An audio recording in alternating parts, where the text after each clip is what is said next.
Friday night football coverage on Roco Radio will begin in 2 minutes.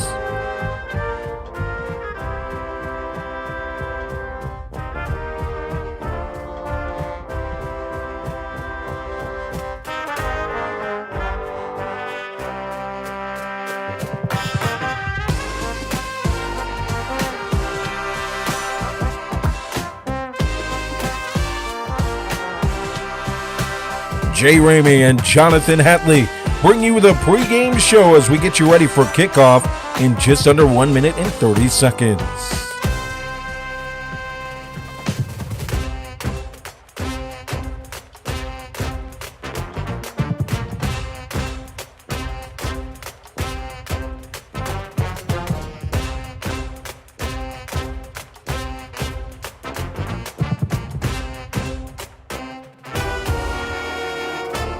It's Friday night football under the lights here on Roco Radio, and we've got you covered, starting with your pregame show in just under 1 minute.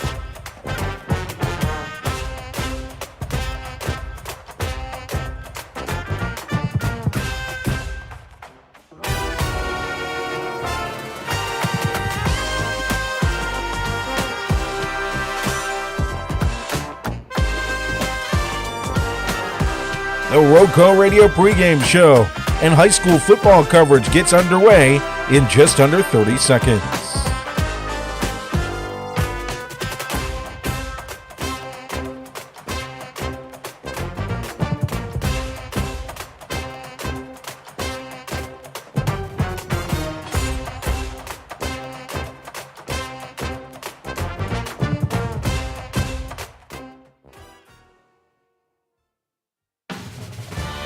Friday night, under the lights, covering the best matchups on the gridiron for our Rockingham County teams. Rockingham County, McMichael, Reedsville, Morehead. Ramey and Jonathan Hatley have you covered with Friday night football action right here on Roco Radio. Tonight's coverage of high school football is made possible thanks to our wonderful sponsors, whose passion is to highlight the student athletes on the gridiron and the coaches that help mentor them on and off the field. High school football action on Roco Radio is brought to you by Penrose Car Wash. Voted #1 car wash in Rockingham County, Penrose Car Wash at 1509 South Scales in Reedsville has been serving the Reedsville and surrounding area for over 50 years. Established in 1970, this popular venue welcomes everyone. Penrose Car Wash, open 24/7, and find us on Facebook. Penrose Car Wash, celebrating our 55th anniversary. Voted #1 car wash in Rockingham County 3 years in a row. Tonight's coverage of high school football across Rockingham County is brought to you by our friends at Two Rivers Plaza. Rockingham County's premier location for exceptional small businesses is Two Rivers Plaza at 307 West Meadow Road in Eden. Visit the wonderful small businesses there today at Two Rivers Plaza, your premier source for small business services.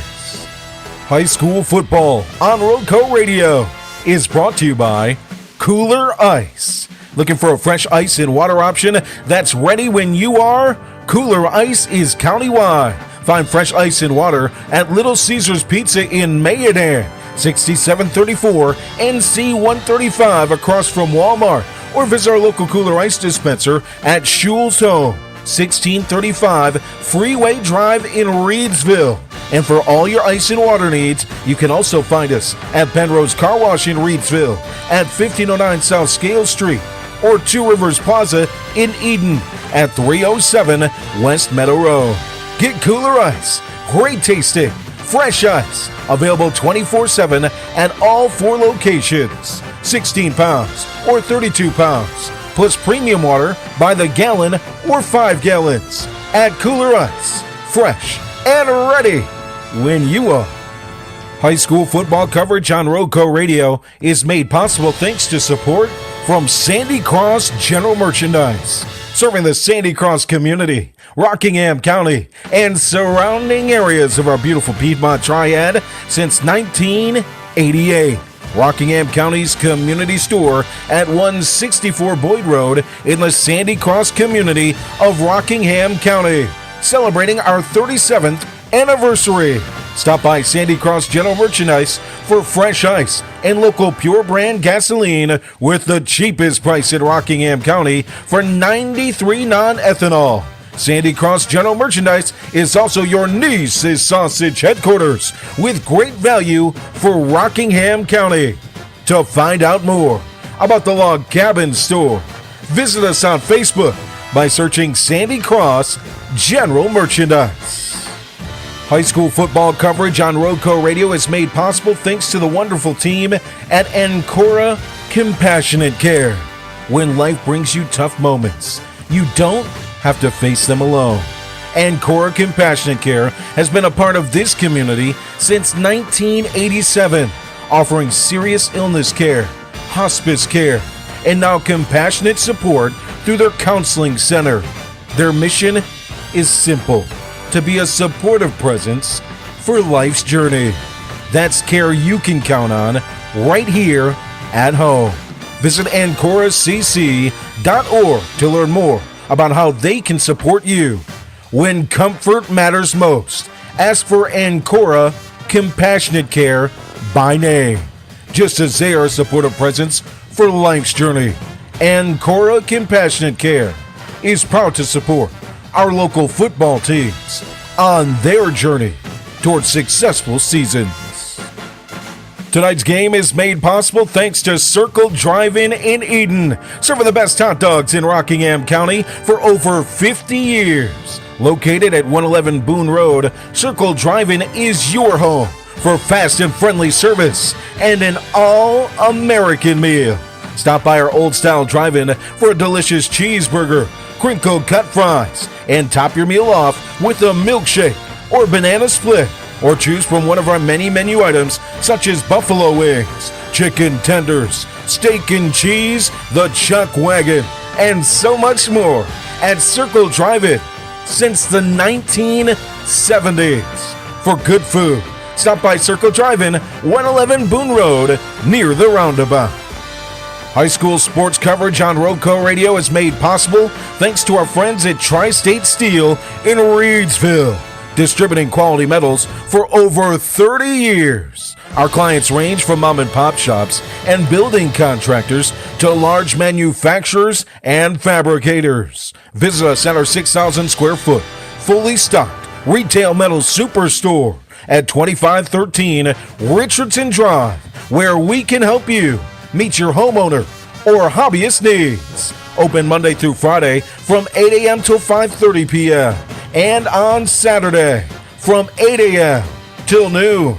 From pipe bollards to square tubing to finger guard material and more, our retail metal superstore has several quality metal products in stock in various sizes and ready to be cut to your exact specifications. Call for a quote today at 336-280-4859.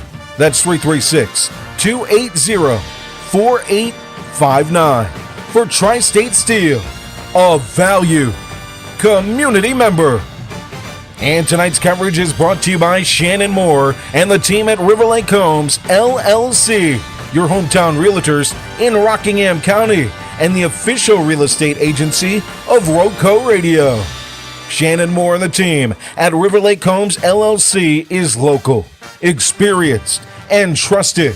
River Lake Homes, LLC represents its real estate clients with integrity and delivers excellent service on the journey to finding your dream home. Serving Rockingham, Guilford, and Alamance counties with over 27 years experience and endless dedication, River Lake Homes ensures your real estate investment is a success. Looking to acquire or sell land, residential or commercial properties? Look no further than your hometown realtors. River Lake Homes, LLC, a believer in local community and serving all of its real estate needs. To learn more about how our agents can best serve you, visit RiverLakeHomesLLC.com or call 336-772-3221. That's 336-772-3221 for your hometown realtors, Riverlake Homes, LLC. Local, experienced, and trusted across Rockingham County and the entire Piedmont Triad. We now get you ready for kickoff with the Road Call Radio pregame show. We take you inside the press box. Here's Jay Ramey and Jonathan Hatley. Hello and welcome in. Morehead Panthers taking on the Bartlett Yancey Buccaneers here in Eden on homecoming night for the Panthers in mid-state conference action. The first conference game of the year for BY coming off a bye week, and Morehead in game number 6 on the year, 0-5 so far. Got Jonathan Hatley here with me. Hatley, how are you doing? Doing great. It's good to be close to home tonight, covering this homecoming game between the Panthers and the Buccaneers, and both teams looking for their first conference win, so we could be in for a good battle. Very pivotal game for both teams. We talked about this a little bit in our Antoine Cook interview that we're about to get to, but you really want to win game 1 of conference play, and if you're Morehead, it doesn't really get any easier than this. Their schedule just keeps getting tougher down the road. They've got coming up Michael Reedsville, Rockingham County, and Walkertown to close out the season. Yeah, that's a I mean, it just gets tougher and tougher as you go along, basically. That's a heck of a lineup that you got for the rest of the season. We had a chance to speak with Coach Antoine Cook of Bartlett Yancey. Here it is.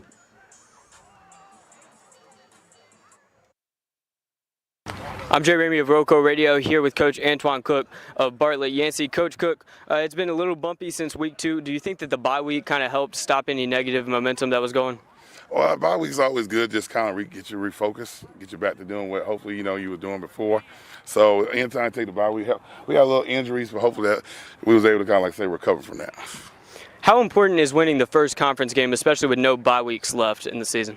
It's big. You know what I'm saying? We need, just like they need it, we need it. We need to kind of get to our next kind of second half of the season necessarily getting started. So hope tonight we're able to do that. Throwing out wins and losses, team-wise, has the team developed to where you would want them to be heading into week 6? I would say we still striving each week to get better. The first game, we started off real good, and in the game 2, saying that we didn't, we lost, but we're trying to get back to that momentum we had in the first early in the season. You mentioned the brotherhood in your press conference. How's that look to your team getting along with each other? Brotherhood's still strong. Brotherhood's still strong.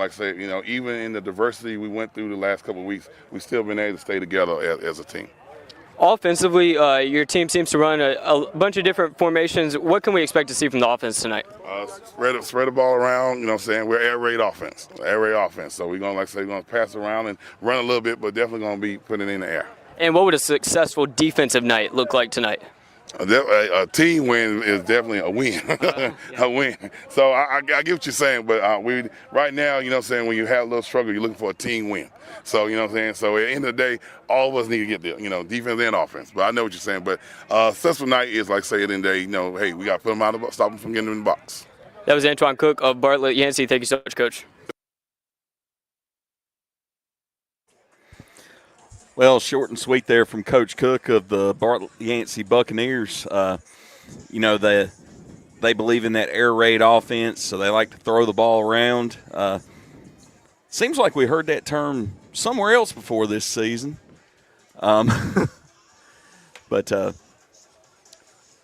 I've got a lot of faith in Morehead's secondary and their linebacking core, led by Brock Blizzard, to get some pressure on the Bartlett Yancey quarterback and possibly come up big tonight. First 3 halves of BY's season looked good. Beat Northern Durham 44-0. Then I remember on the Carneades of Reedsville scoreboard, they were taking down American Leadership Academy Johnston. I think they were up by 2 touchdowns. Eventually they lost that game, though, triple overtime, 46-54. Just pure chaos. And since then, it's been anything but smooth sailing. They lost at Northwood 18-36, and they lost at Cummings 19-57. They took a bye week in week 5, which may have helped them. And now in week 6, they're on the road again. So they haven't been at home since week 2. Pretty lengthy road trip. Yeah, but that means to end the season, you get a pretty lengthy homestand as well. No, they don't, because they started off the season with 2 home games. So they've got to play. They play versus Walkertown in Caswell County. Then they travel to Wentworth to face Rockingham County. They play Reedsville at home. Then they go to McMichael. Then they stay home versus Carver. So they kind of got it. So they got a split. Odds and evens. Okay. In that aspect. So BY looking to pick up their second win of the season. They are 4th in the Mid-State Conference right now at 0-0.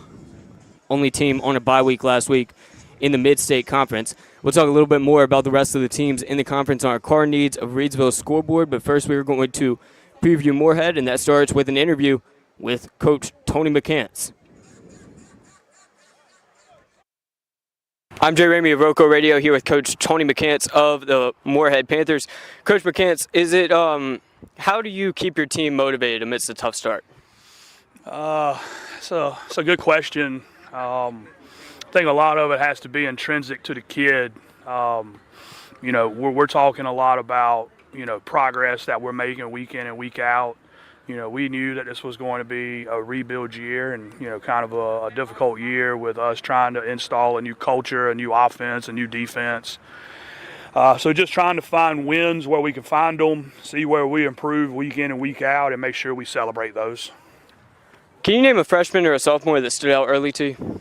That's the majority of our team right now. We have a lot of freshmen and a lot of sophomores that are contributing. But I would probably go, I don't really like singling kids out, but I will give a shout out to Kamari Giles, freshman running back. He wears number 25 for us. Last week he went over 100 yards versus Carver, which is the only person that has done that so far this year. So he has very good vision. He has a tremendous upside. Who's going to be the starting quarterback tonight, and what do you want to see from the pass game? Well, we're still going to run probably a 2-quarterback system tonight.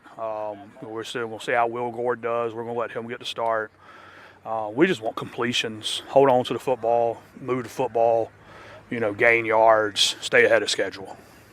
How about the run game? What would you like to see from that? Same, stay ahead of schedule, make sure that we're pushing the pile forward, that we're gaining yards, that we're playing with great technique and using our, playing to our assignments. What's a defensive area of focus for the team? Just tackle. Make sure we wrap up and tackle, be in the spots that we need to be in, have our eyes where they need to be. It's homecoming. How vital would it be for Morehead to come away with the victory tonight? I think it's special if you can win homecoming. The community gets excited for it. Our guys are excited for it. But for me as a coach, I try to approach this as just another game. Every game to me is vital. Every game is important. But for us this week, it's a great opportunity to come out and prove what we have in front of Eden's crowd, in front of a home crowd, and against a quality opponent like Bartlett Yancey. That's Coach McCants of the Morehead Panthers on the Roco Radio pregame show. Thank you, Coach. Coach McCants talking about his offense and his defense, his first year here with Morehead. And they've shown improvement as the season's gone along, shut out the first couple of weeks and then managed to put some points up on the board. Played fairly well against Cummings, who's the only common opponent that Bartlett Yancey and Morehead have had so far this year. And Morehead lost by 10, and Bartlett Yancey lost 19-57. That could bode well for the Panthers. It could. Football's hard to do that in, though, like the comparison of common opponents as opposed to, like, basketball. It really is, because there's just so many nuances and so many different things that can go right or go wrong in a football game. You got a lot more players involved. It's a lot longer game. And I feel like there's a lot more strategy involved in football than there is in basketball. Yeah, and it's based on style, so that's true as well. Fight style, but you definitely don't want to be the team that lost by more. So no. That even though the point differential doesn't count in the RPI, it does count toward morale. And you don't want to lose 19-57, getting exactly tripled. But the week before that, they got exactly doubled. That was just the most useless stat ever. Moving on. You've got Morehead's band playing the national anthem coming up. Got the Carneades of Reedsville scoreboard coming up. Going to continue previewing this game. If you're focused on the weather, because Reedsville's game got delayed, it is not raining yet. It is cloudy, and last time we checked, it was like a 40% chance at 7 and throughout 8 and 9 o'clock as well. Mid-70s, probably drop into around 70 by the end of this game. Yeah, good football weather, not too hot. I disagree. I want it to be like 50 or 60 degrees in football. I always preferred a little bit warmer weather, but that was because of my conditioning level. Where other guys were cramping up, I was still good, that kind of thing. Those two-a-days in August, you had guys falling out on the sideline, puking, doing all that, and I'm just keep on chugging. Here comes the Star Spangled Banner, brought to you by Morehead's High School Band.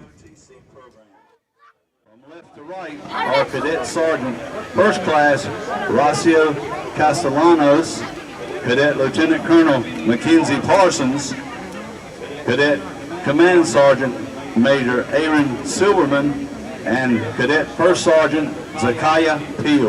Would everyone please rise?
Special thanks to Morehead's High School Band on homecoming night here in Eden, North Carolina. Thank you so much for joining us.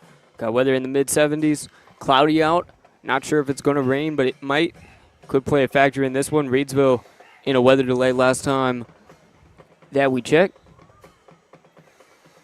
Yeah, Reedsville visiting Carver High School Yellow Jackets tonight.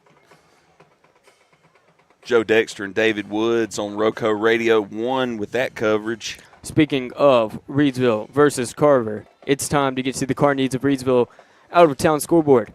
For the best full-service auto repair station in the area, visit the team at Carneades on Scale Street in Reedsville. Carneades offers new tires, front-end alignments, oil changes, car maintenance, air conditioner repairs, and the option of full or self-service Daytona gasoline. Our experienced mechanics will do a thorough inspection of your vehicle to accurately identify any problems, clearly explain what needs to be done, and guarantee each and every repair we perform. Open Monday through Friday from 7 a.m. to 5 p.m. Carneades of Reedsville. We appreciate your business and are always available for you. So we'll start with last week, and we'll talk about that team's game this week. So Carver last week beat Morehead 28-0. Last week as well, Michael, we were at that game. Lost to Rockingham County 18-50. And last week as well in the Mid-State Conference, Reedsville defeated Walkertown 44-28. This week in the Mid-State Conference, it's Carver versus Reedsville. David Woods and Joe Dexter on the call there. And Michael takes on Southwestern Randolph in the last non-conference game of the season for any team in the Mid-State Conference. Walkertown and Rockingham County go at it in Forsyth County. And, of course, we are here at Morehead looking on as Morehead takes on Bartlett Yancey. Both teams looking for their first Mid-State Conference win of the year.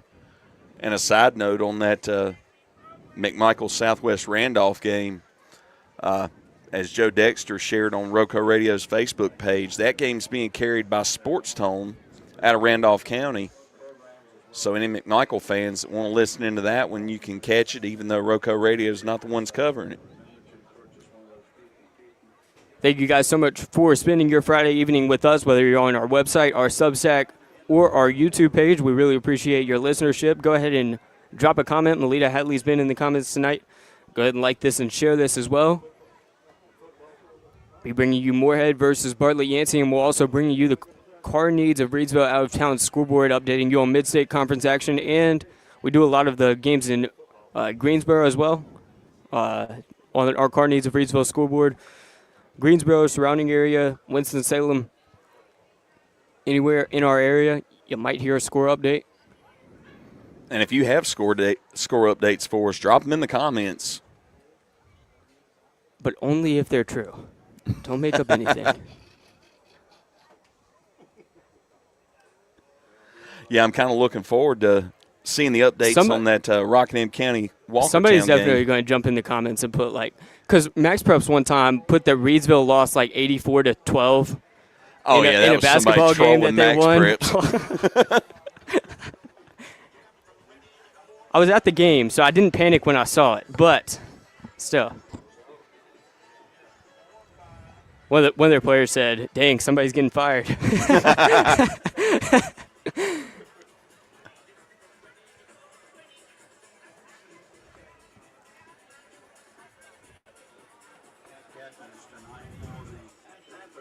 4, Kooler Ice. Number 5, Blackstock. Number 6, Brandon Roberts. And number 66, Rolando Alcantara.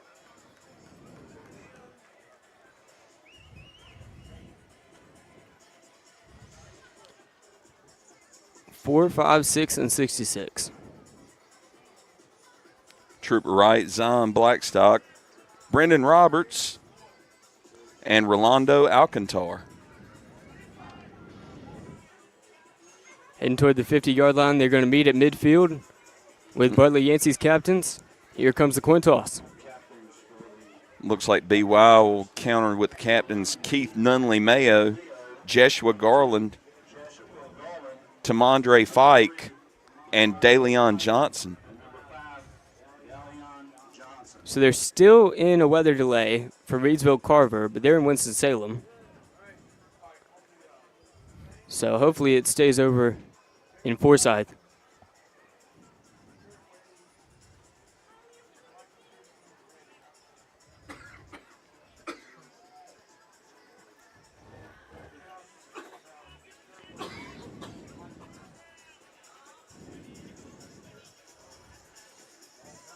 Paige Dudley in a rain delay as well when your car needs out-of-town non-scoreboard. Yeah, it seems like the rain hadn't made it this far north yet.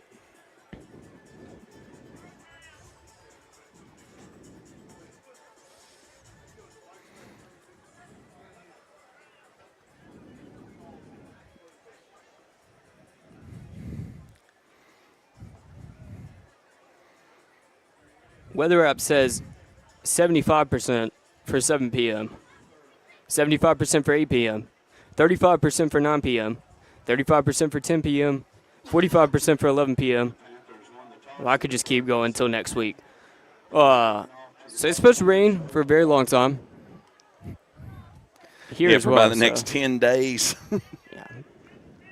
Hour by hour.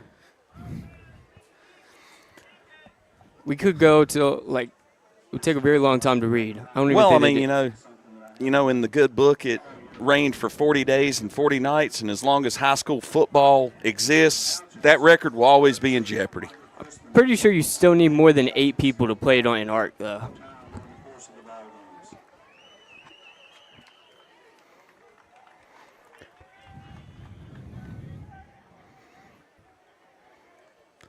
And just got a text from Joe Dexter that they are still in a rain delay, and they're contemplating that the game might be canceled.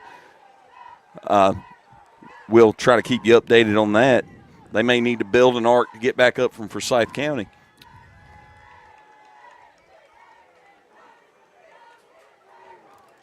Morehead runs out on the left side of the field, led by Trooper Wright.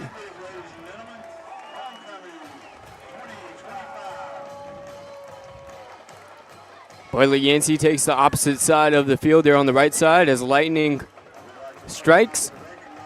But we're going to pretend we didn't see that. Hoping that this game can get underway.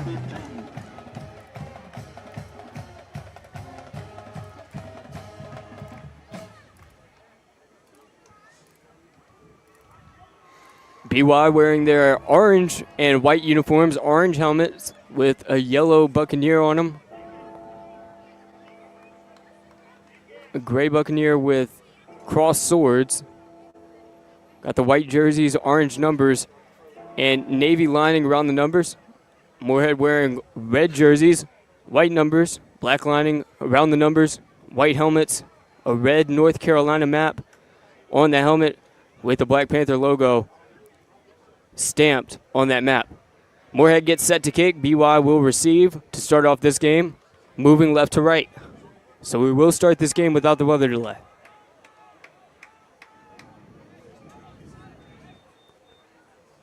Maybe. He doesn't kick it yet. Waiting on the ref's whistle. He still hasn't kicked it. Head official blows the whistle, and we're about to get underway. And here we go. Morehead versus Bartlett Yancey now underway. Ball in the air. Drops out of the hands of the return man at the 7-yard line. He's on the near side. Chases forward, and he is hit smacked hard at the 16. At the 16. Nice kick by Morehead, and a nice stop as well. So Bartlett Yancey will be pinned way back. Blizzard on the hit. What a hit. These teams haven't met since 2008. Most of these players either weren't alive or were less than 1 year old.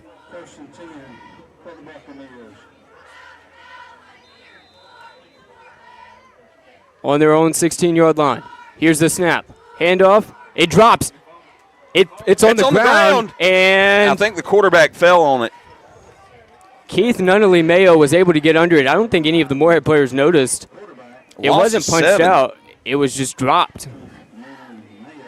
Well, so that good pushes them start back. for the Morehead defense. BY at their own 9-yard line. 2nd and 17 on the way.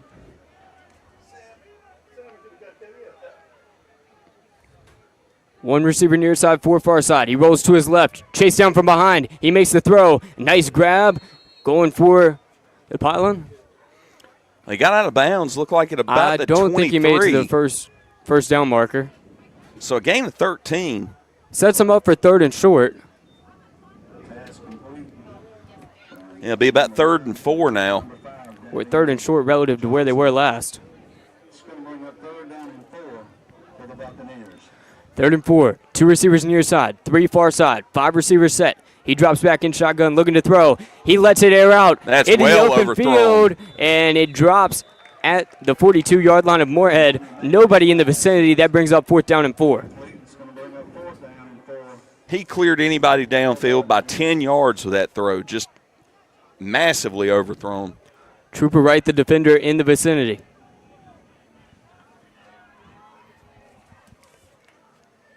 Intended receiver appeared to be Lawrence Chandler.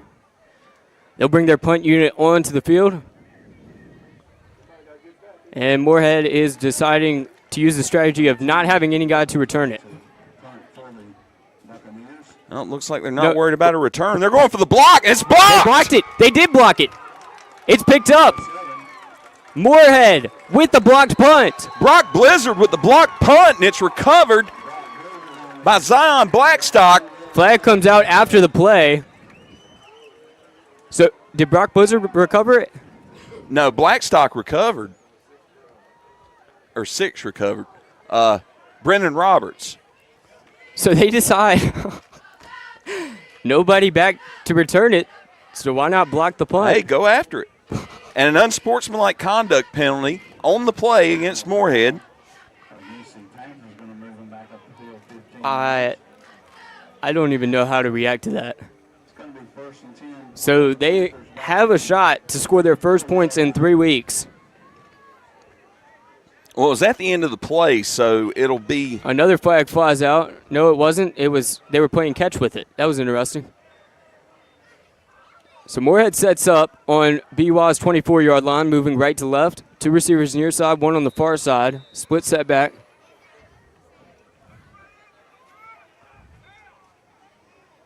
Handoff from Will Gord, going straight into the fire. And I think he got 3 or 4 yards there.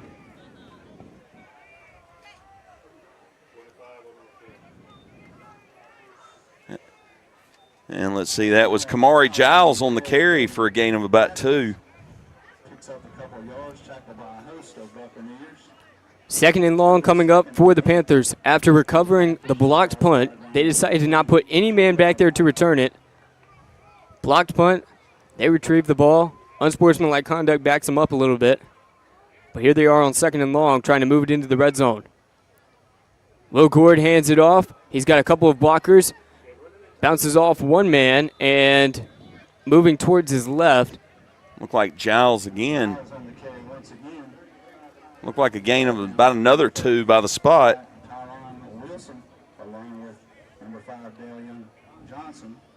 10 minutes, 5 seconds to play in quarter number 1 as Morehead has it on BY's 21-yard line.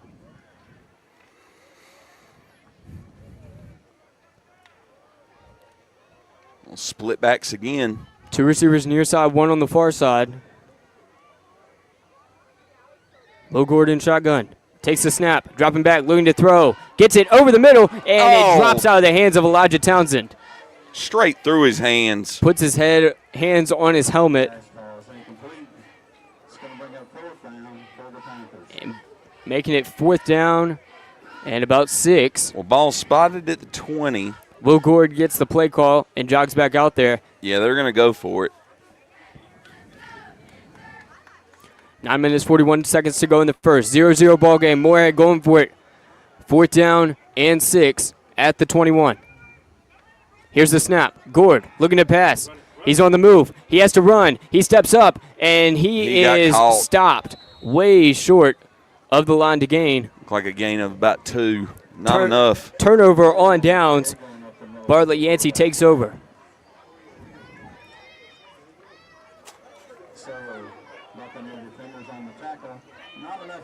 The things you see in high school football, I am still appalled that they didn't put a receiver back there to return the punt, and they blocked it.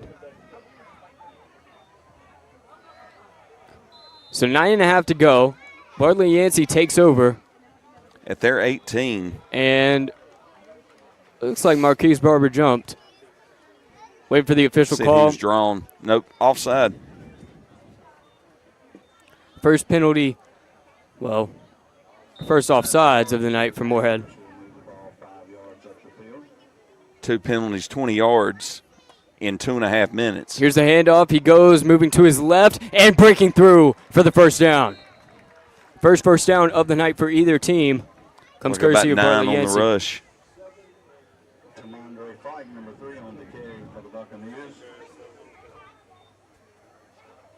Stop, Brock Blizzard, along with Wyatt Irvin.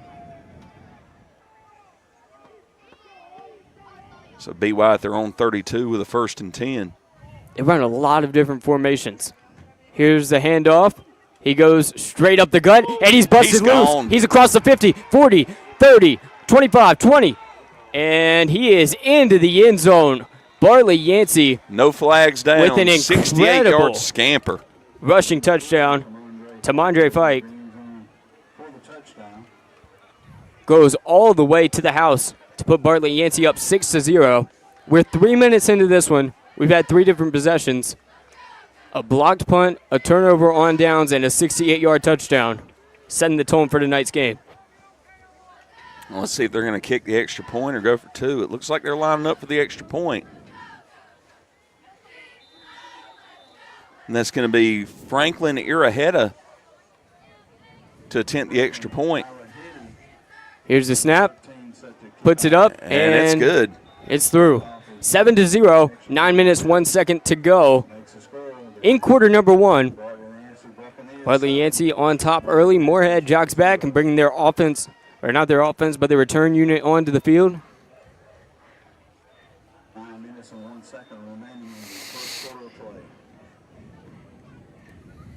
Rockingham County's premier location for exceptional small businesses is Two Rivers Plaza at 307 West Meadow Road in Eden. Visit the wonderful small businesses there today. Two Rivers Plaza, your premier source for small business services. And Fike on the 68-yard rushing touchdown on the draw play right up the middle, just found a seam and no one could get to him. Ran it dead up the middle. BY looking to kick.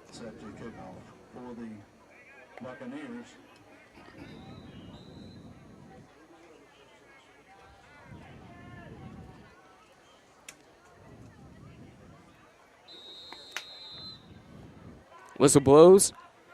Here's the kick. He sends it way past any Morehead return man. It'll go into the end zone. Touchback. His kick goes into the end zone for the touchback. Panthers will take over 1st and 10 from the 20.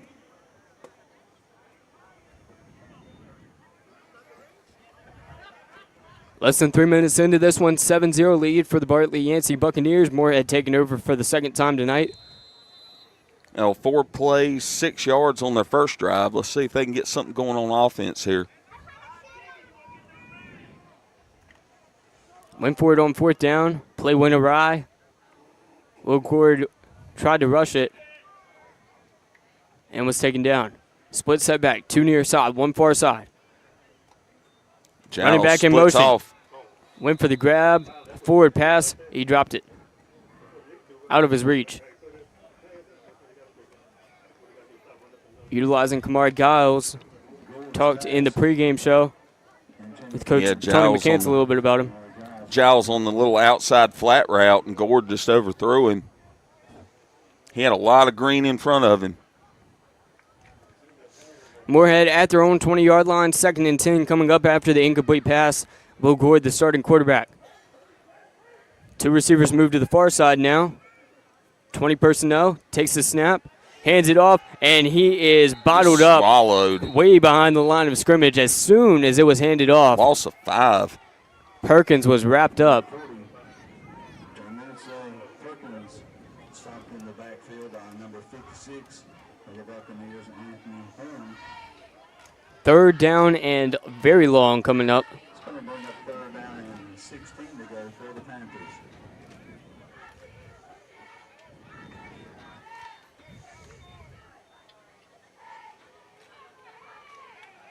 Gord in shotgun, 4 receivers set. Got a halfback to his left. Takes the snap. Rolls out to his left. Looking to throw. He's got room. Makes the throw. And it is almost picked off in and out of the hands of number 2 for Bartlett Yancey. So that'll bring up 4th down and 16. Joshua Garland nearly with the interception there. Bit of a lucky break there. 8 minutes, 9 seconds to play in the first quarter. Morehead will punt it for the first time tonight. Townsend out there. Brendan Roberts back there to punt. BY has the return man at their own 48, and whistle blows. Timeout is charged. Looking for a fresh ice and water option that is ready when you are? Kooler Ice is county-wide. Find fresh ice and water at Little Caesars Pizza in Maydan, 6734 NC 135 across from Walmart. Visit our local Kooler Ice dispenser at Schulzholm, 1635 Freeway Drive in Reedsville. And for all your ice and water needs, you can also find us at Penrose Car Wash in Reedsville at 1509 South Scale Street or at Two Rivers Plaza in Eden, located at 307 West Meadow Road. Get Kooler Ice. Great tasting fresh ice available 24/7 at all 4 locations, 16 pounds or 32 pounds, plus premium water by the gallon or 5 gallons. Kooler Ice, fresh and ready when you are.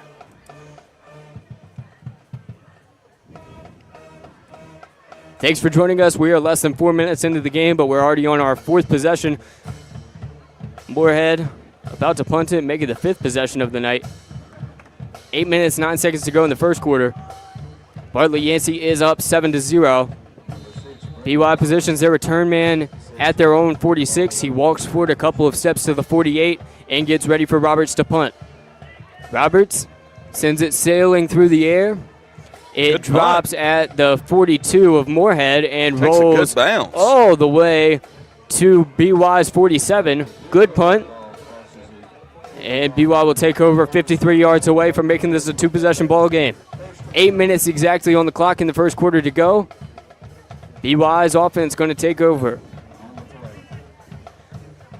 On their last drive, they had a 68-yard rushing touchdown by Tamondre Fike.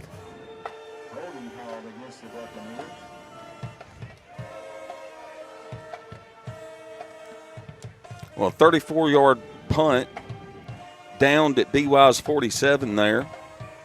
Decent punt by Roberts. But BY's got good starting field position for their third drive of the night.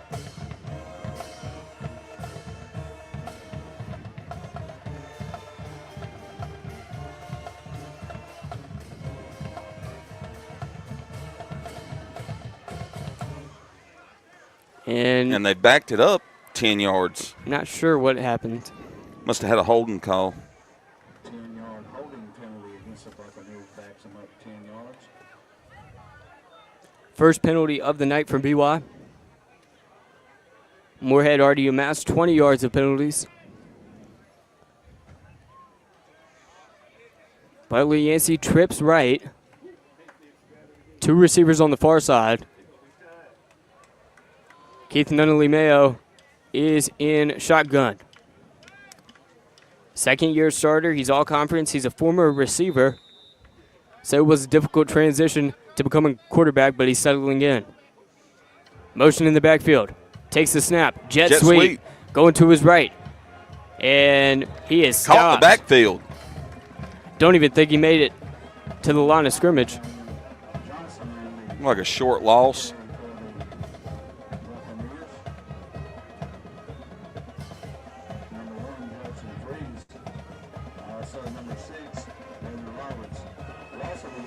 Second and long coming up. Once again, empty backfield. He does a quick throw, and it's more of a check down pass. Gets it 4 yards. Watching BY's game against Northwood, they really like to utilize those short passes. But that'll bring them up to third down and long. 0 for 1 on third down attempts so far tonight. They've got one first down as well. 7 minutes, 2 seconds to play in the first quarter. Bartlett Yancey up 7-0. Hands it off to the tailback, and he is stopped catches him in the backfield by Brock the Rock Blizzard. 6:45 to go in the first. Fourth and long coming up. And they're looking to punt. I don't know if Morehead's going to try to return this one or just block it. Looks like they might be sending the house again. What in the world? Coach McCants leaving it all out there on special teams so far tonight. There's nobody back to receive it. Bad Low snap. And he picks it up. Puts it out quick. Blocked. It's blocked. Ball's on the ground. It's loose. Somebody picks it up, and he's got a red jersey on. It's Marquise Barber of the Morehead Panthers. Back-to-back blocked punts, and it's seemingly by design, and we're less than halfway through the first quarter. We're on pace for 16 of these tonight, so get used to it. Well, Morehead will take over at BY's 14.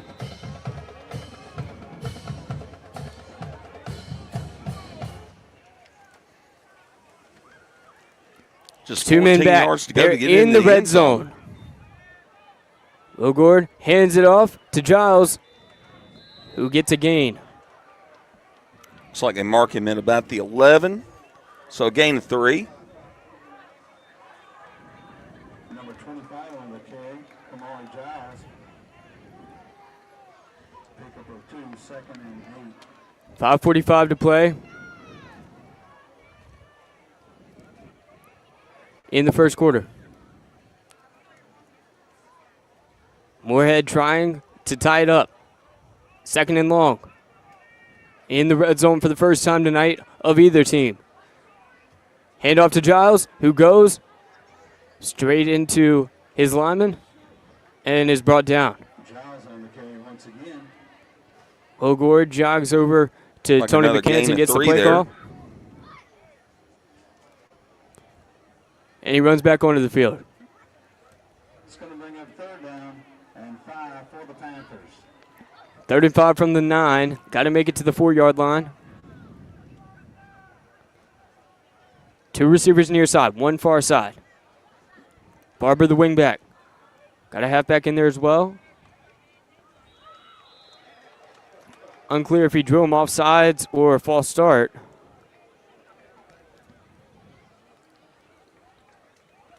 And move it to a 1st down marker, so I'm assuming it's offsides. We will wait on the call.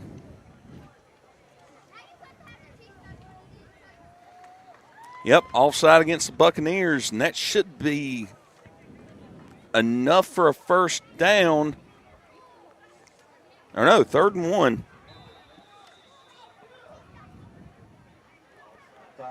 Two receivers near side, 1 to the far side. 3rd down and 1 for the Panthers. Gourd takes the snap, hands it off, jet sweep Jet to sweep. Brendan Roberts, who cuts back inside. He's trying to angle towards the pylon and I don't think he's in. waiting for the signal. Now the whistles were blowing before. Picks up enough for the 1st down. It's going to be 1st and goal today for the Panthers. He gets down to the 2 on that one. So they are knocking on the door of a touchdown for the first time in 3 weeks. The St. James Lodge, number 138, is selling fish. We're on Two Rivers Plaza, Kooler Ice touchdown alert here in Eden as the rain starts to fall. 2 receivers near side, 1 on the far side. Got a wing back. He's got Giles in the backfield with him. Taking the snap, hand off to Giles, and he is caught in the backfield, but Will Gord pushes him forward, and is he in? It's a Two Rivers Plaza Kooler Ice score. Will Gord runs in and pushes his teammate, number 25, Giles, from behind to make it a 7-6 ball game with 4:03 to play in the first quarter. A 3-minute, 57-second drive. And a fantastic job by the Panthers. They line up to kick the extra point and tie this thing up as the rain is pouring down in Rockingham County. The snap, the kick by the lefty. And the southpaw puts it through. We're all knotted up at 7 apiece. 2/3 of the way through the first quarter. Thanks for joining us on YouTube, Substack, or on our new website. Very happy to have you along. Join Melita Hatley in the comments. Make sure to like and share this as well. Make sure to follow us on Facebook as well so that you can find out where we're covering each week.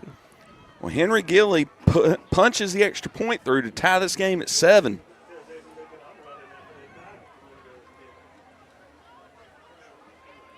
Morehead getting set to punt. To kick. Not punt.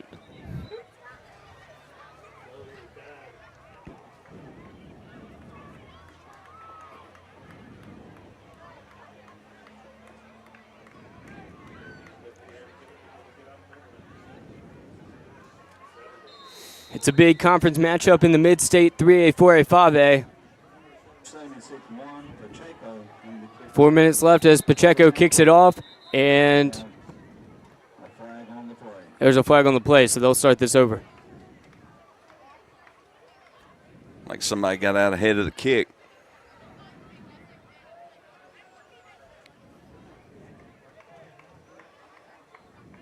All sides against the Panthers will back him up 5 yards. So they'll try again from the 35 this time. Once again, number 76, Juan Pacheco. And Juan Pacheco will kick it again.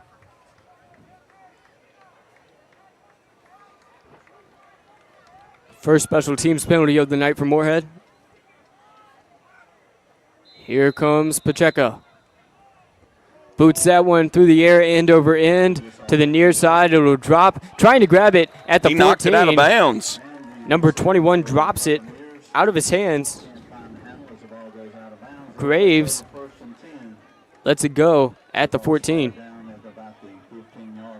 Pinned deep on their own side of the field. Well, Bartlett Yancey on the mishandled kickoff will take over at their own 15 to start this one.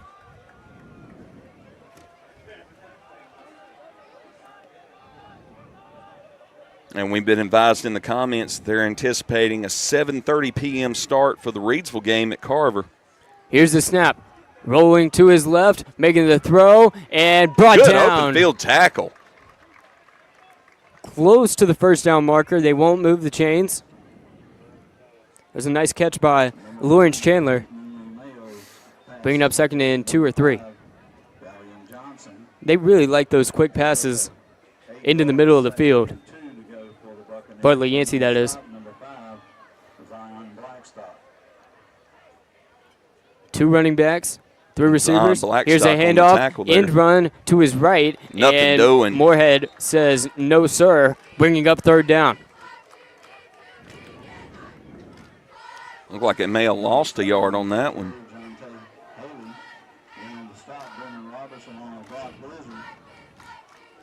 Three minutes, 5 seconds to go in the first quarter as Bartlett Yancey sets up for 3rd and short. They're 0 for 2 on 3rd downs tonight. Here's the snap. Flag falls, and it'll go against Morehead.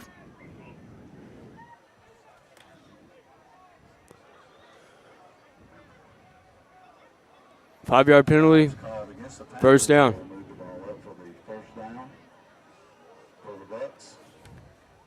Already 30 yards of penalty in this first quarter alone.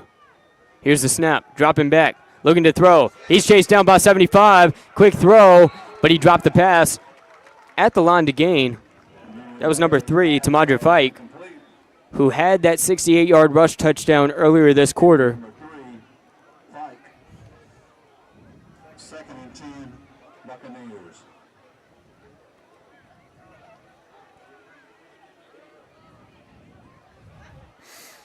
The umbrellas are up in Eden as the rain pours down.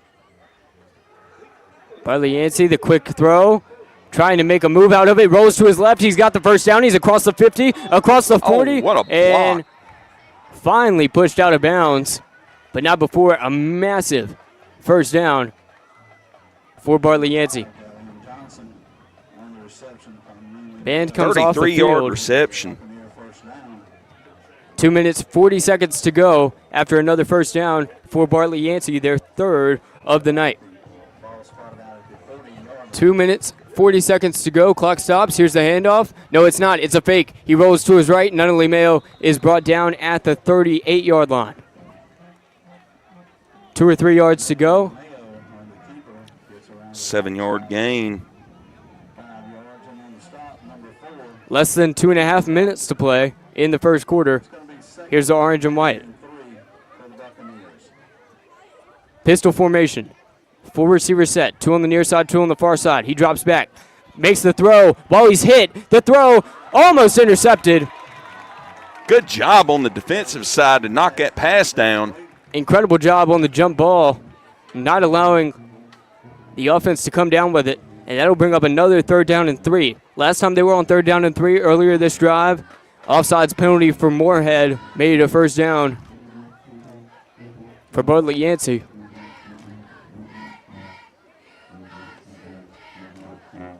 Pistol formation.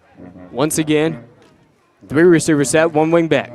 Takes it, hands it off. He goes to his left. He drives forward, and it once again is Tamadre Fike with a big run. He gets to the 20-yard line. Minute 59 to play in the first quarter. Fike.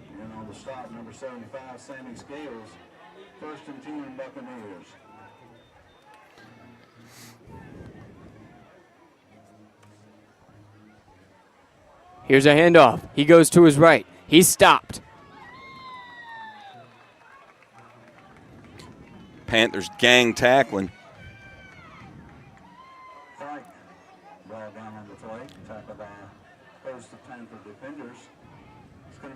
Blizzard among some other players in on the tackle. 90 seconds to go in quarter number 1. Empty backfield. 2nd and long. Trips right. 2 receivers to his left. Takes the snap. Looks down the middle of the field. Now he throws it Corner to route. his left. It's a jump ball. Tipped. and I think Elijah Townsend was on the coverage there. And the receiver wanted a pass interference. He's not going to get one on that. Fantastic job of defense on Morehead's end. Minute 12 to play in the first quarter. Going to be 3rd down and 8 for the Buccaneers.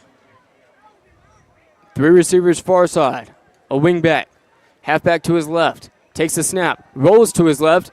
Looks like a QB keeper. He cuts back inside, and he's brought down on the third and ball's long. loose. I think BY recovered it. No signal yet. Recovered by the Buccaneers. Going to bring up 4th down for Bartlett Yancey. 4th down coming up. They're at Morehead's 18.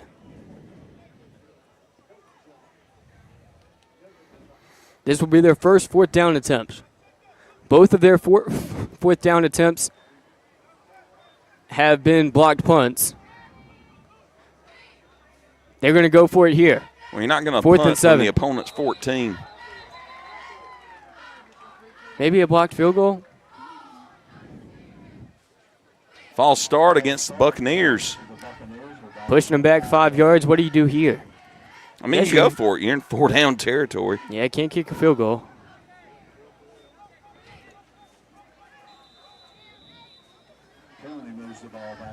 Going with an empty backfield. Drops back, looking to throw. He makes the throw. He's got a wide open man. Another Bartlett Yancey touchdown, but this time on a 4th and long. And BY has gone up 13-7 with 14 seconds to play in the first quarter.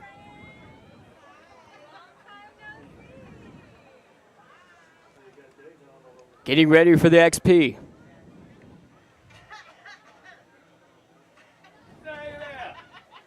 Well, 14-yard passing touchdown. Nunley Mayo to Johnson. And now Buccaneers lining up for the extra point. Takes the snap, puts it up, and it is no good. Wide left. 6-point lead for Bartlett Yancey with 14 seconds to play in the first quarter as rain continues to pour down here in Eden.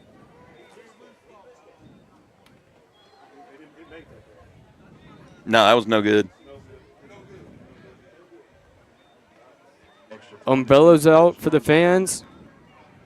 Ponchos, jackets seen as well. As BY looks to kick off.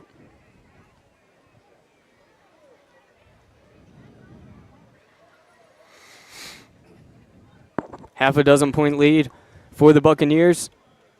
Light rain continuing to fall here. And the ball is slippery. Yeah, let's see if that'll affect their air raid offense any as the game wears on. Franklin Arahita, the kicker, dropped the ball as the referee threw it to him to show how slippery it is. Here he goes looking to kick. Morehead's got 2 men back to return it.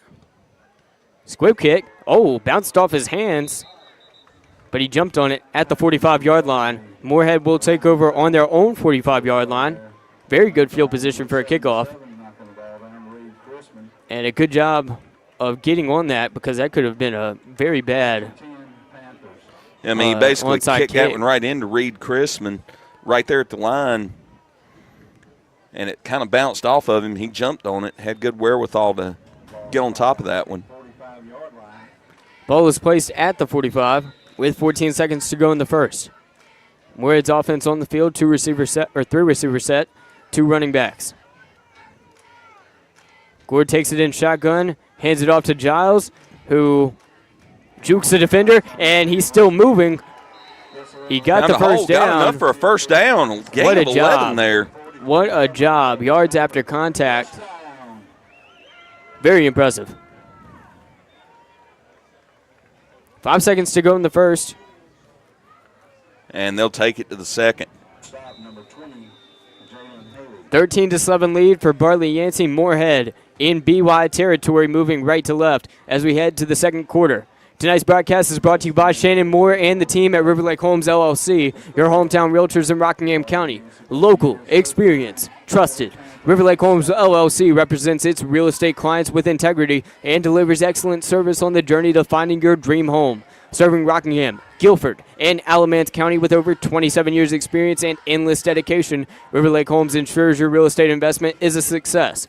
If you're looking to acquire or sell land, residential or commercial properties, look no further than your hometown realtors. River Lake Homes LLC, a believer in local community and serving all of its real estate needs. To learn more about how our agents can best serve you, visit riverlakehomesllc.com or call 336-772-3221. That's 336-772-3221. For your hometown realtors, River Lake Homes LLC, local, experienced, and trusted across Rockingham County and the entire Piedmont Triad.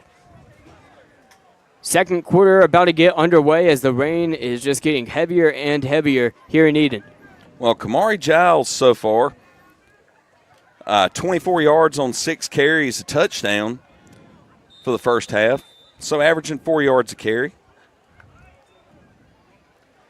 Gord Here's a rolling to his handoff. left. No, he throws it to his left, and It's completed. he got the first down.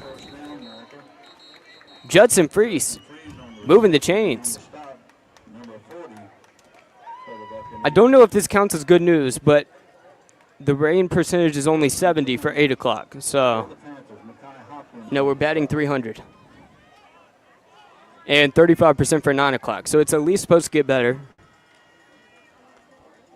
Well, a 10-yard gain on Gord's first completion to Judson Freese. That's his first completion? Wow. Yeah, he's 1 of 4. Takes the snap high. He hands it off, going to his right, and Giles with another good carry, close to the first down. This rain has really boded well for him. I don't know if it's making his jersey slip, but Like he's a gain of doing a about fantastic 9 job. for Giles. Second and 1 for the Panthers.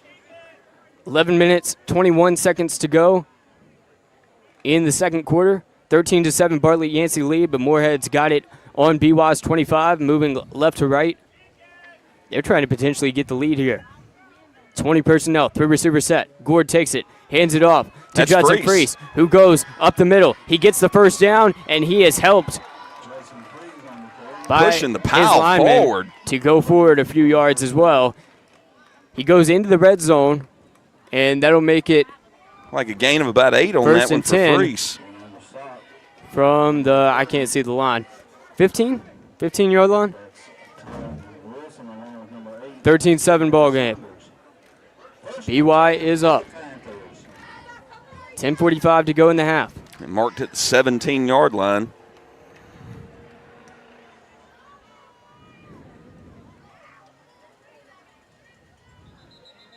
Whistle blows. Flag thrown in the backfield. Illegal procedure on the Panthers.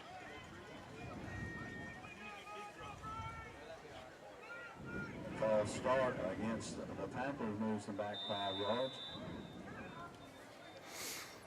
10.5 to go in the first half as Morehead faces a first and very long. Takes the snap, handoff. It's Giles. They haven't been able to stop him tonight, but they're able to stop him on that play. Like he gained a couple on it. It's going to be second down for the Panthers. It's going to bring up second down and 13 for the Panthers. They're at BY's 21-yard line.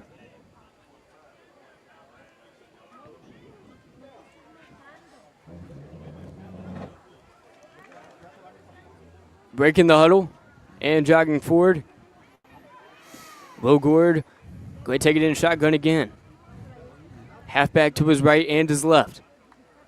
Running back in motion. Quick throw. It's to Freese, who bobbles it and drops it. Yeah, that was tipped. Third and long coming up.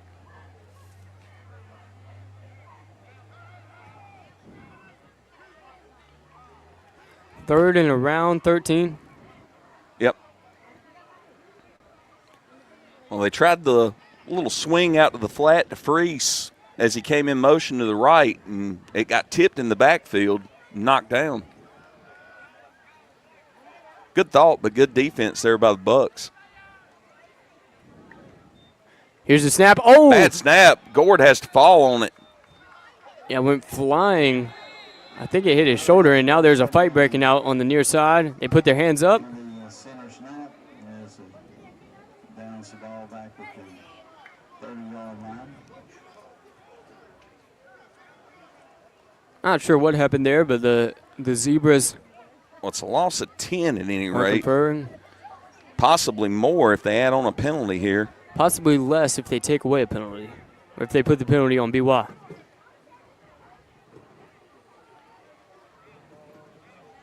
Never Dead ball, mind. unsportsmanlike conduct against the Panthers. One against Bartlett Yancey as well. Unsportsmanlike conduct called on both teams on the Well, that'll offset. activities going on after the play. 9 minutes, 21 seconds to go.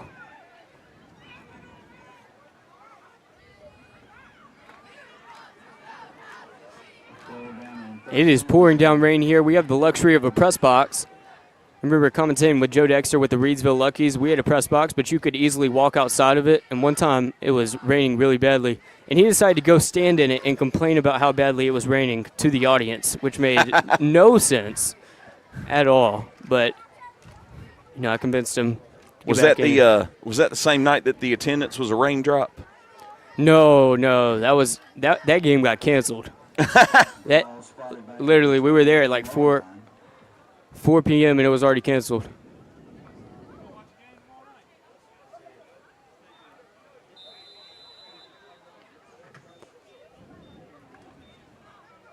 Going to be fourth down and a long ways to go for the Panthers. 4th down and about 100. 23. I was close. Trips right. He's got a halfback to his left. Receiver on the far side, dropping back, looking to throw. Steps Going into for it it. all. It's a deep ball. It's in the vicinity. Oh, and it got it's tipped. tipped. A fantastic job of defense by Bartlett Yancey. He had an open man in the end zone, or I guess he wasn't open if it got tipped. But he had a guy ready to receive it, and it was a good throw by Gord.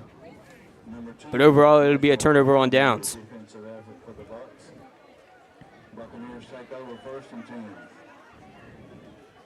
So BY with the ball now. It's 13-7 in They'll favor take of them. over at, what about their 28? Yes, sir. Rain continuing to come down here in Eden. The snap. And Oh, blown up in the backfield by Brock Blizzard. he faked the handoff. He kept it himself, but he had about, 2 seconds to react. I mean, Blizzard went in and he took out the running back and the quarterback in the same play. Talking with McCants before the season, he said that when they canceled hitting day for Brock Blizzard, it was like telling a kid that Christmas was canceled. Here's the snap. He throws it to his right, and it is And that got broken knocked up. down. He just did a kip up. Okay, that was impressive. I think they should give him some yardage for that. And Brock Blizzard breaking up the pass on that one. Felt the blitz, dropped back into coverage, and knocked down the pass. Johnson. It's going to bring up 3rd and long. for the Buccaneers. I think they should give him at least 5 yards for the kip up.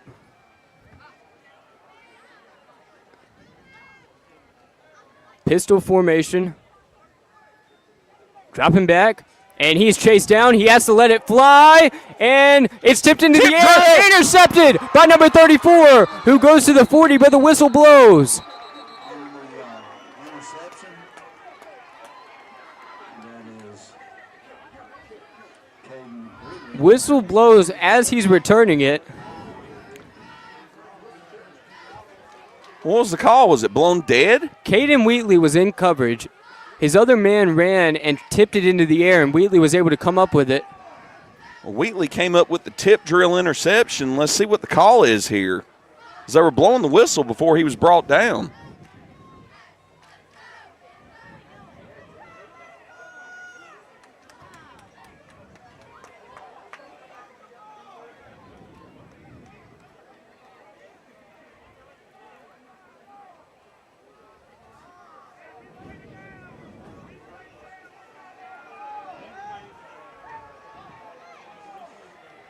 You know, We have an inadvertent whistle on the play. The interception will not stand. They'll go back. And the interception doesn't count. An inadvertent whistle blown. what What in a the world? load. Proud of you, Hatley. Are you Here we kidding go. me? 4 receivers setting out for BY, who has a second chance at life. He's chased down from behind. Quick throw and a big hit from behind by number 5, Zion Blackstock, as the man tried to receive it. And it looks like they're going to Multiple call flags in the air. Well, on the ground, looks I like they're guess. probably going to call pass interference on that one.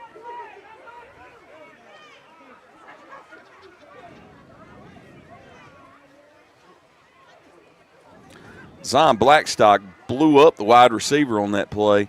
He drilled him from behind. And there's 2 flags down on the turf. A flag came after the play as well, after some commotion at the line of scrimmage, following the flag coming out.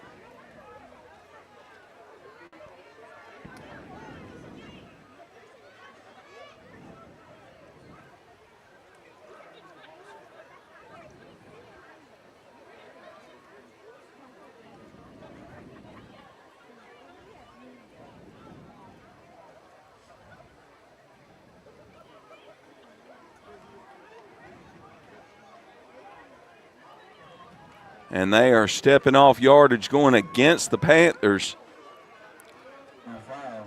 Morehead with a ton of penalty yardage tonight.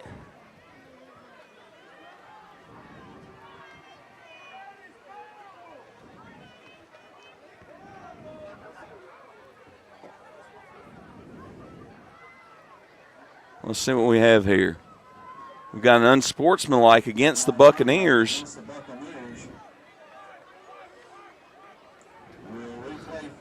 So offsetting penalties. 3rd and 16 for the Buccaneers. So both teams putting up a ton of penalty yardage on the night. We had the interference on the Panthers and then the unsportsmanlike call against the Buccaneers. Now, why are they resetting the chains here? Very confusing. Shouldn't it still be 3rd down? Timeout called by Morehead. Tonight's broadcast is brought to you by Tri-State Steel in Reedsville, distributing quality metals for over 30 years. Our clients range from mom and pop shops and building contractors to large manufacturers and fabricators. Visit us at our 6,000 square foot, fully stocked retail metal superstore at 2513 Richardson Drive, where we can help you meet your homeowner or hobbyist needs. Open Monday through Friday from 8 a.m. to 5:30 p.m. and Saturday from 8 a.m. to noon. From pipe bollards to square tubing to finger guard material and more, our retail metal superstore has several quality metal products in stock in various sizes and ready to be cut to your exact specifications. Call for a quote at 336-280-4859. That's 336-280-4859. Tri-State Steel, a valued community member.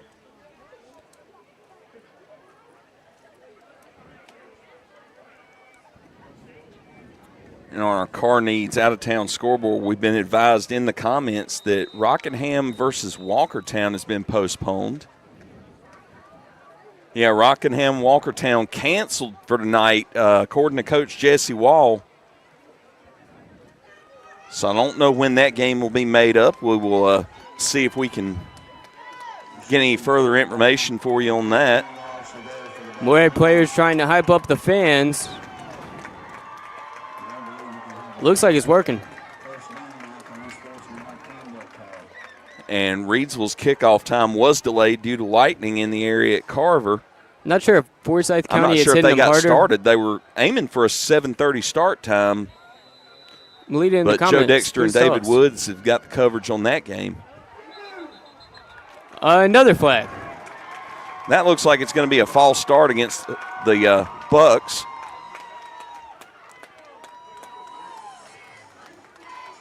You know, keeping up with where the ball is being spotted after all of these penalties is harder than any class I've ever taken. Well, right now it's at BY's 18.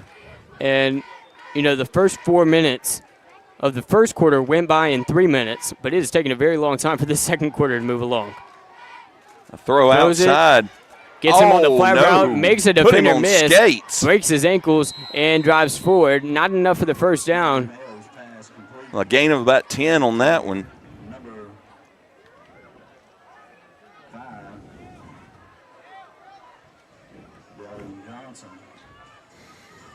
And they'll bring it to about 2nd and 4. It's going to bring up 2nd down and 4 for the Buccaneers. Melita, any word on Reedsville? No score in the Reedsville game, but they're playing, I assume. Because if they weren't playing, there would still be no score. Oh, ball's on the turf again. By Bartlett Yancey. He has to pick it up and drive forward before being brought down. And Blizzard was in on the play again. And that's a loss of about 3. 7 minutes, 45 seconds to go in the first half. A plethora of penalties on both sides. Here comes 3rd and 5. Pistol formation. 2 receivers near side. 1 receiver near side. 3 receivers far side. 1 receiver near side. Here's the snap. Nunnally Mayo looking to throw. Looks to his right. Airs it out deep downfield. He's got a man who stops on a dime and makes the grab. Stays up, and a flag comes out. Plays whistle dead. Let's see if it's going to be an interference call. Look like it may be. He cut back and went in. Whistle's still blowing. Yeah, side judge threw that one in from left field.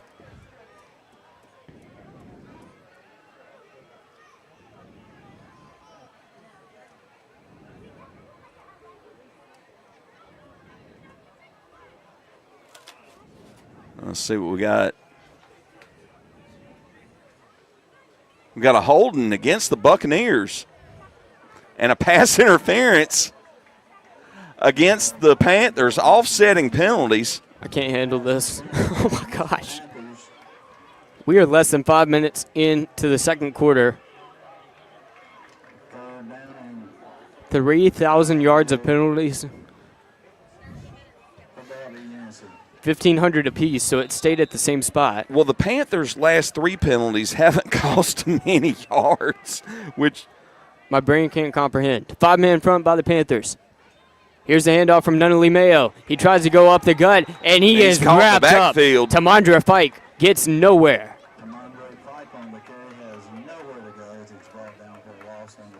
Look like Barber in the backfield there. This will bring up 4th and 7. And if you thought things were going to get less confusing, Morehead has not put a guy back to return at all tonight. They've just been trying to block the punts. Freese is out there, so he might be dropping back, but it looks like he's playing center field, not back to return. He ain't playing center field. He's playing second base. There's nobody back to return. Well, they've blocked 2. Why not go for another one? The hat trick attempt on its way. Every punt attempt that BY has made has been blocked. Here's a snap. He goes for it. He got that one off. It gets off. Chasing after it is Townsend. It rolls and dies at Morehead's 39-yard line. So 6 minutes, 9 seconds to go after the longest drive of Bartlett Yancey's season. Not yards-wise, because they made it about 15 of them. But it lasted, I'd say, 45 minutes. It seemed like Oh, my gosh. It's my bedtime. Well, the Panthers will take over at their 40 with 6:09 in the second quarter. Here's Morehead. Split setback. 2 receivers near side. A split end on the far side. Here's the snap. Handing it off. He goes. He's got an opening. He gets to the 49-yard line. A powerful run makes it 2nd and 1. That looked like Perkins on the carry. That'll be 2nd and 2. Scratch that. At Morehead's own 48. They're down 13-7. This has been a smash-mouth game. Tons of penalties. Multiple block punts. Pure chaos all the way around. Here's the snap. Hands it off, up in the and backfield. He is met as soon as he gets hands on the ball. Giles unable to move forward at all, and that'll bring up 3rd and long. going from 2nd and 2 on their own 48 and feeling good about it to a 3rd and fairly long. Like a loss of about 4 on that one. 40-yard line.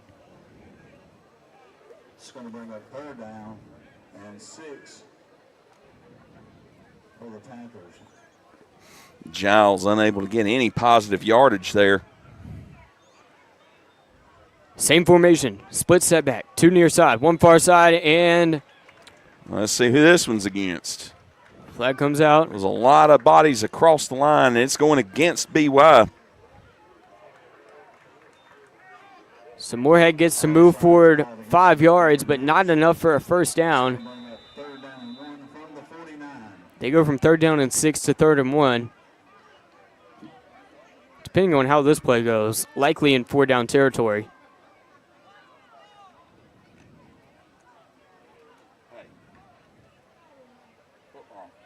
Ball is spotted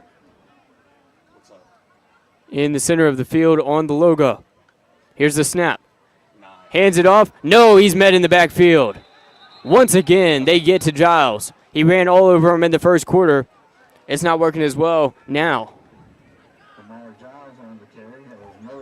4 minutes, 10 seconds to play Number 7. in the second quarter. Bring up 4th down and 5. For the 4th and 5 at their own 45, so they'll bring the punt unit on. We've got 4 minutes to go in the first half. Bartlett Yancey up 13-7 after a 3-and-out on Morehead's end. Morehead brings the punt unit onto the field. And an update to our Car Needs Out-of-Town scoreboard. Reidsville is taking the lead at Carver 6-0. The undefeated Carver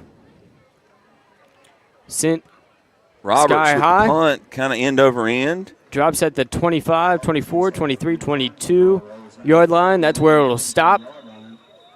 So BY will take over with 78 yards to go, moving right to left.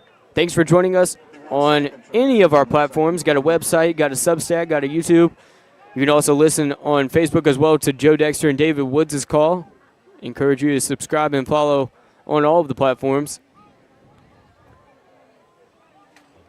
Right now we're here in Eden. I believe the rain has stopped. Some of the umbrellas coming down. Yeah, it looks like it's barely raining, if it is at all. 4 receivers to the far side. A quick throw to the nearest man, and Tamandra Fike will muscle his way forward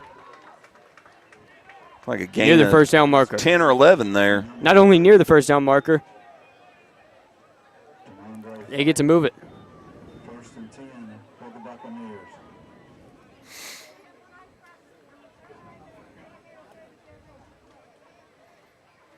First and 10 for BY. They're wearing white uniforms, orange helmets, And someone, orange numbers, navy on the pants. I guess, Score Streams is prone to trolling as Max Preps can be at times. Here's a snap, moves to his left, and rolling forward, he's at the 48 before being brought down after another first down, back-to-back first downs. Let's get to the trolling update on the Car Needs of Reidsville scoreboard. Elijah Townsend with the big hit there to make the stop, but not before a 15-yard gain. Hadley, we got to get to the Car Needs of Reidsville out-of-town trolling. Oh, well, somebody on the Carver side has got the Score Stream score is 39-0 Carver in the first quarter. So if you have accurate. Actually, no, if you make it funny enough, you can put a fake score in, but we'd rather you put the real one in. 2 minutes, 40 seconds to go. Here's the snap. Floats it up there. Incomplete. Rainbow pass. 13-7. And there was an offensive lineman way down the field ahead of that pass. 2 of them, in fact. The left guard and the left tackle were well out ahead of that pass. I'm surprised they didn't get called for an illegal man downfield. So Carver trying to push it downfield. They've got 2 minutes, 36 seconds to do so. And if you're Morehead, you definitely don't want to go into halftime down 2 possessions. Here's Carver. Trips Well, they right. will be getting the ball to start the second half. He takes the low snap, airs it out, got a man. He's brought down. Nice tackle by Zion Blackstock, An bringing it to 8-yard 3rd and gain short. there. Number 12 with Jaden Aldridge on the catch for the Buccaneers. As Zion Blackstock with a good open field tackle there. Hold them short of the first down. 2 minutes to go. Pivotal play in the ballgame here. They've got 3 men stacked on the left side. Here's a snap. He's going to run it, and he pushes through for the first down. He's still up. It's Tamandra Fike. They ran on the near side of the field. They ran McMichael's kicking formation. I guess it's a diversionary tactic. And they push it forward, moving the chains. Whistle blows. Timeout. Bartlett Yancey. Tonight's broadcast is brought to you by Circle Drive-In in Eden, serving the best hot dogs in Rockingham County for over 50 years. Located at 111 Boone Road in Eden, Circle Drive-In is your home for fast and friendly service and an all-American meal. Stop our old-style drive-in for a delicious cheeseburger, crinkle-cut fries, and top your meal off with a milkshake or banana split. Or choose from one of our many menu items such as buffalo wings, chicken tenders, steak and cheese, chuck wagon, and so much more. Circle Drive-In since the 1970s. For good food, stop by Circle Drive-In at 111 Boone Road near the roundabout. Rockingham County's premier location for exceptional small businesses is Two Rivers Plaza, located at 307 West Meadow Road in Eden. Visit the wonderful small businesses there today. Two Rivers Plaza, your premier source for small business services. Appreciate your listenership. We're a minute and 54 seconds away from the halftime show. It's 13-7 in favor of Bartlett Yancey. They've got the ball, first down, pushing it into Morehead territory on the 34-yard line right now. Stay tuned for the halftime show. Jonathan Hatley going to bring you some stats. Got the Car Needs of Reedsville out-of-town scoreboard as well.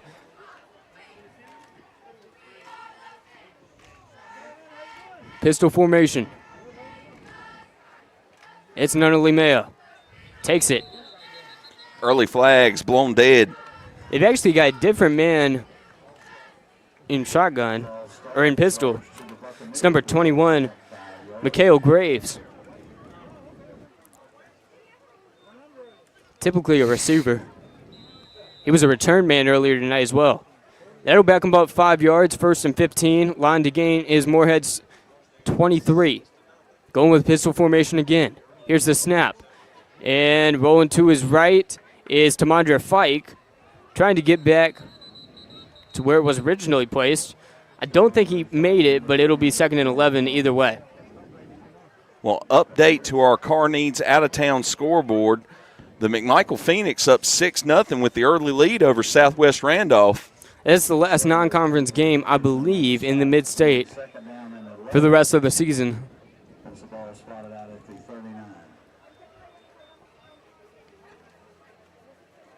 Three receiver set. Takes the snap. It's low. He drops it. Has to grab it. Goes forward. Moves to his left. Somehow making something out of nothing. But he lost the ball. And Morehead recovers. Whistle blows. And it's moving Morehead's way. They recover the fumble with 65 seconds to go in the first half. One thing I've noticed, they've not been running Keith Nunnally Mayo. They've been running Mikhail Graves, the freshman wide receiver, as their quarterback. He drops the ball. Morehead gets on it, and they receive the second half kickoff as well. So this isn't as much about them having a chance to score and tie it up. It is more about them keeping points off the scoreboard for BY. Shotgun formation. Will Gore takes a high snap. He jumps for it. Hands it off. Moving to his left and being wrapped up by BY.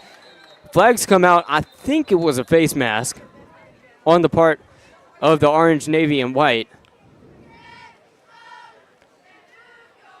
It's true. Face mask against the men in orange helmets.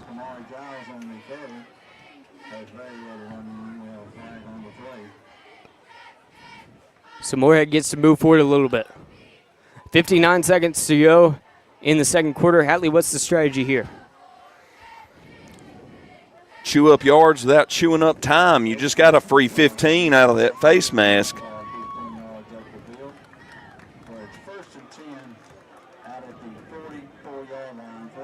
You got a minute to go. You got right at half the field to go.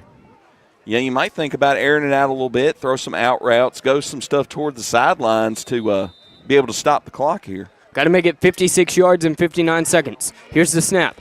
Gourd going to hand it that off. one's blown dead. Probably going to be a false start. Flag comes out from the referee on the near side of the field. It's planted at the 42-yard line. Here comes Looks like the it may have call. been a neutral zone infraction. It sure is. Morehead continuing to move forward thanks to BY's missteps. 57 seconds to play now as the ball is moved forward to Morehead's 49-yard line. 51 yards to go, down by just half a dozen. Well, now you at midfield, so it's time to make something happen here. Here's the snap. Gourd hands it off. Number 40 gets an opening. He's got the first down. Rolling to his left. He stays got up. it. He's at He's the got 20, the 10, and he's in for a Two Rivers Plaza Kooler Ice score.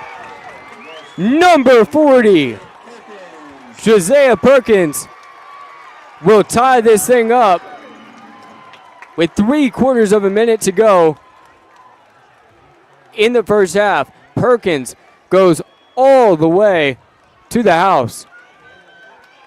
Josiah Perkins knots this thing up at 13 apiece. And And Gilly here will comes the step out for the PAT. extra point. Gilly's 1 for 1 on the night. Big opportunity to go up going into the half.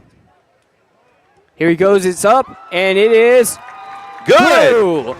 14-13, Morehead with the lead. They receive the second half kickoff. They hadn't scored in the previous 2 weeks.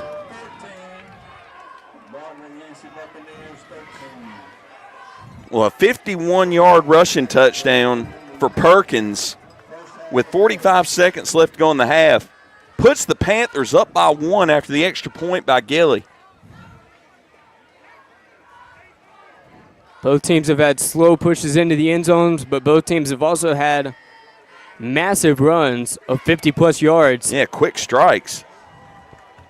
2 touchdowns apiece, but they're not equal when it comes to the extra points. Morehead 2 for 2, Bartlett Yancey 1 for 2, and Morehead is on top 14-13. They go out to kick the ball. The rain has subsided here in Eden.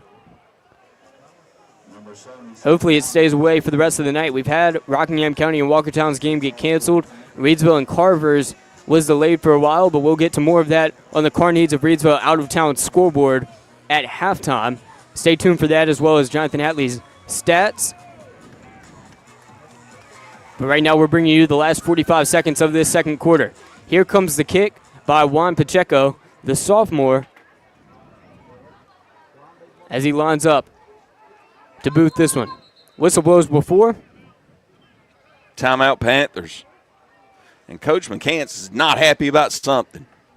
Tonight's broadcast is brought to you by Tri-State Steel in Reedsville, distributing quality metals for over 30 years. Our clients range from mom and pop shops and building contractors to large manufacturers and fabricators.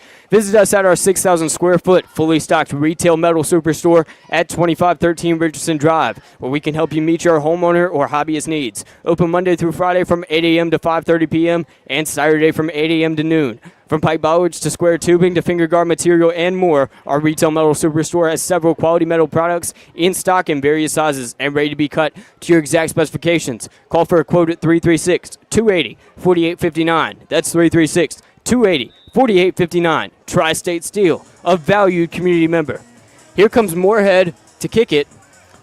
45 seconds to go until halftime. They're up 14-13, courtesy of a 51-yard rush touchdown by Perkins. Looking for their first win of the season, and what better time for that than homecoming? Sends it into the good air. Kick there. It'll go to the 17-yard line where it's picked up by an orange helmet. He goes to his right. Fantastic return. He gets to the 41-yard line on their own side of the field.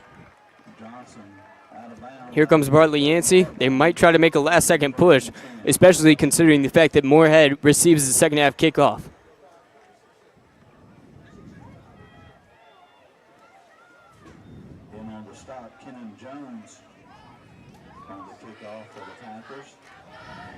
Marked at the Bartlett Yancey 40, so 60-yard field to go in 36 seconds. We've seen big plays on both ends, though. They had a 68-yard rush touchdown earlier. Empty backfield, though. He rolls to his right. Rushing forward is Nunnally Mayo. He gets the first down, and he edges out of bounds. It's about 15 on that one. Gets to Morehead's 46-yard line with 29 seconds to go. First out of bounds after picking up the first down. High IQ play They by marked it Nunnally at a gain Mayo. of about 11.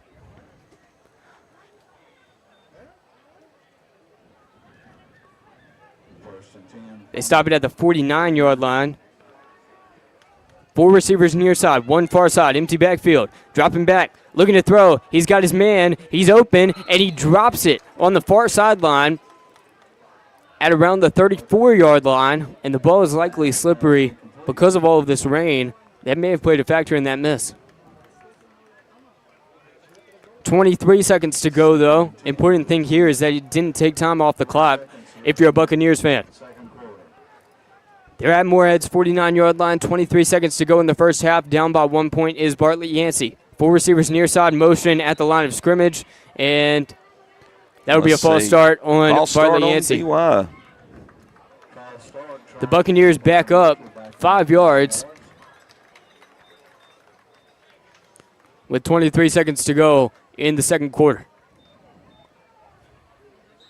They're at their own 46-yard line now.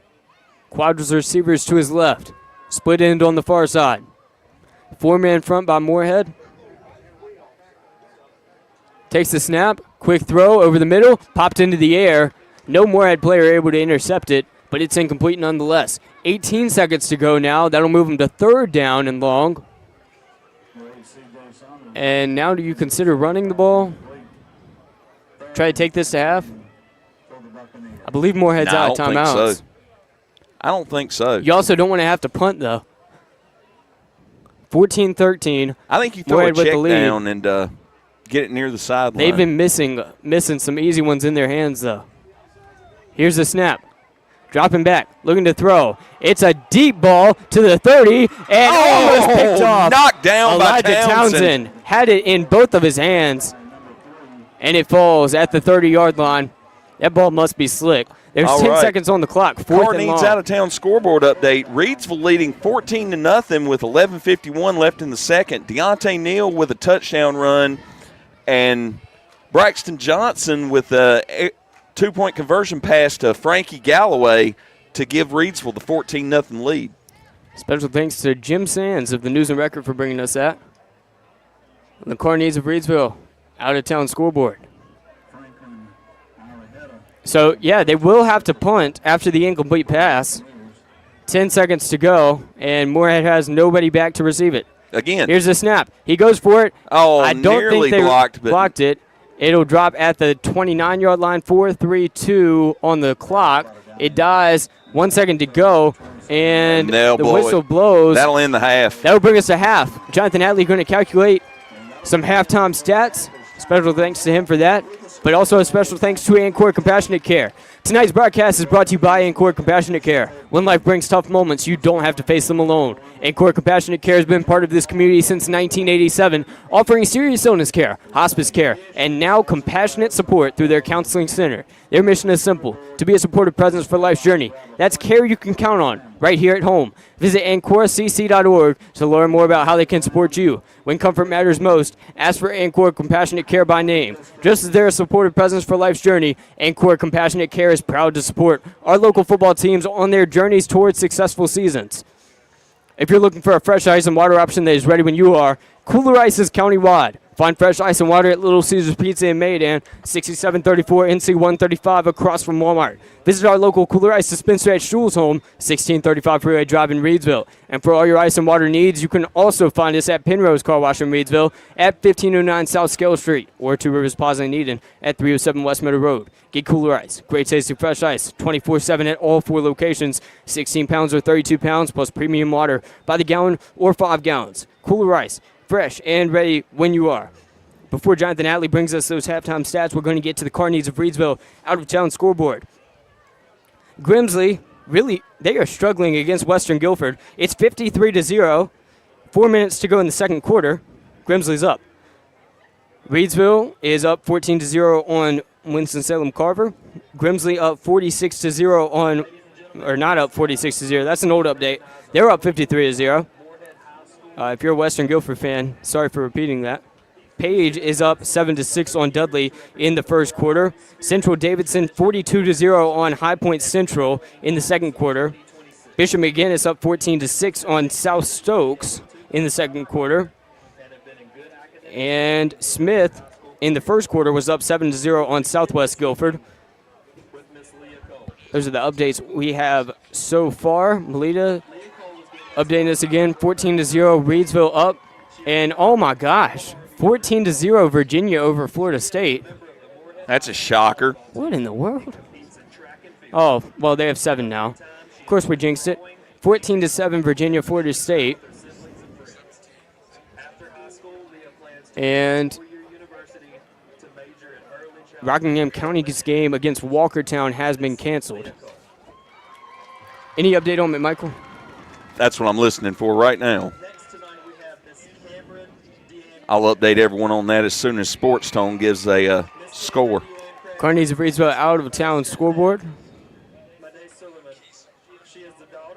Mainly covering the Mid-State Conference. Hate that Walkertown Rockingham County game got canceled. That was something we wanted to hear. She currently serves as the editor-in-chief of the yearbook.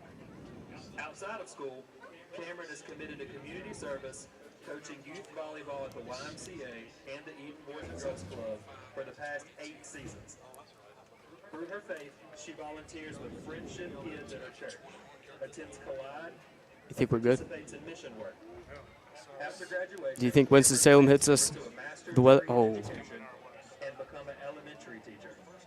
Inspired by the impact of Miss Well, McMichael up 14-0 over Southwest Randolph, still in the first quarter over there, and McMichael has the ball and is driving. Carneys of Reedsville out-of-town scoreboard update. Also got the out-of-town weather update. That rain is moving towards us from Winston-Salem. As long as we don't have, 50 penalties, both always offsetting, like that one drive, I think we'll be able to get out of here, but I'm not sure. Morehead up 14-13, and you've got the halftime stats on Morehead's 1-point lead. Yeah, Giles has 9 rushes for 31 yards and a touchdown. Perkins, 3 rushes for 54 yards and a touchdown. Will Gord, 1 of 6 passing for 10 yards. The Panthers been penalized 8 times for 50 yards so far in the game. And the Panthers have picked up 5 first downs tonight, have a fumble recovery, and a couple of blocked punts. Thank you, Hatley, for that halftime stats update. Got 11 minutes to go until the third quarter gets underway, recapping what happened in the first half. Morehead is literally deciding not to field punts. They're just going straight in, trying to block it every time, and it worked the first 2 times, back-to-back block punts. Weren't able to get points off of it the first time. Bartlett Yancey gets the ball back. They go 68 yards for a rush touchdown. They went up 7-0 early. Morehead respond, tied it up at 7 apiece. Then Bartlett Yancey scored a touchdown, missed the extra point, 13-7. Back and forth, no scores. But then at the end of the first half, Morehead was able to get the ball back with a minute to go, and then they scored it with 45 seconds to go after a massive run by Perkins, going 51 yards to the house to score the touchdown and tie it up. And then they hit the extra point. That's good. They keep Bartlett Yancey from scoring in the final 3/4 of a minute, and they're up 14-13, ready to receive the second half kick. We're 10 minutes away from seeing that happen. Morehead trying to pick up their first win of the season here in Mid-State Conference action. Oh, possibly 10 minutes. As we know, it's Morehead's homecoming tonight. So homecoming court being announced now. And we'll bring you some of that. After high school, she plans to attend a 4-year university to pursue a degree in nursing. Miss Valerie Howell. Next, we have Miss Leah Kellum. Leah Kellum is being escorted by Kimberly Kellum and Roger Leon Hatcher III. She is the daughter of Kimberly Kellum and Eric Hale. Leah is an active member of the MHS volleyball team, helps at Children's Church, and serves as the manager for the MHS boys basketball team. In her free time, she enjoys spending time with her family and friends. After high school, Leah plans to find a college that is the best fit for her, major in early childhood education, and graduate with her degree.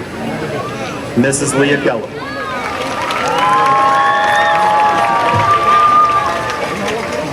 Next, Miss Diana Mora Martinez. Diana Mora Martinez is being escorted by her father, Gasper Mora. She is the daughter of Gasper Mora and Maricela Martinez.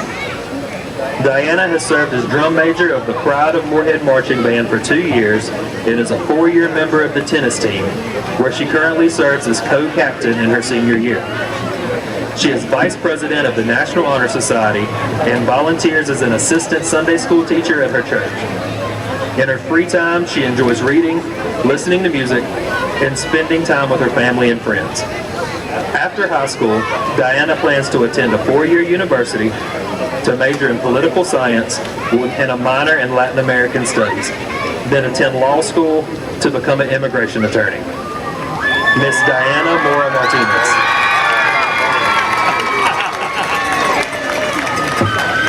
Next, Miss Allie Stanton. Allie Stanton is being escorted by her father, Brian Stanton. She is the daughter of Brian and Jessica Stanton. Allie is a member of the co-captain of MHS dance team, band member, Beta Club, National Honor Society, and Student Council. In her free time, she enjoys painting, going out with friends, listening to music, and thrifting. After high school, Allie plans to attend a 4-year university to obtain a bachelor's degree and pursue her dream of becoming an art teacher. Miss Allie Stanton. Lastly, we have Miss Kristen Swift. Kirsten Swift is being escorted by her father, Stephen Swift. She is the daughter of Kimberly and Stephen Swift. Kristen is a 4-year member of the Morehead High School Health Science Academy, captain of the varsity cheer team, and a member of the varsity track and field team. She's also involved in Beta Club, National Honor Society, MHS Student Council, Interact Club, and Eden Youth Council. She works at Two Dogs Deli and enjoys spending time with her family and friends. After high school, she plans to attend a 4-year university to major in nursing, obtain her RN license, and pursue a career as a nurse anesthetist. Miss Kristen Swift.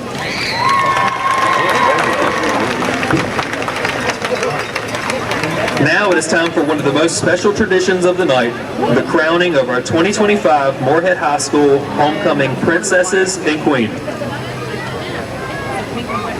For the first homecoming princess to be crowned tonight, we have Miss Aubrey Haley.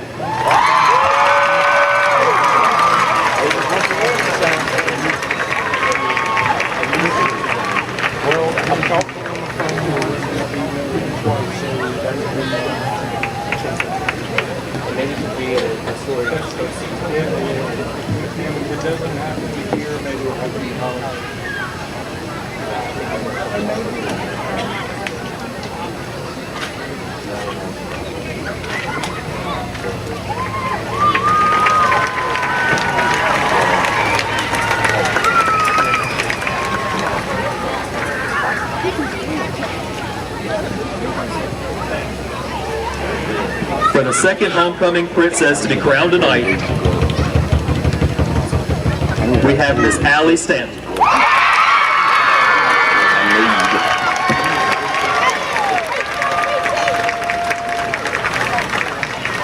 The ones we got worked with have got the enclosures like this, with chickens, then you drop them once, they crack it.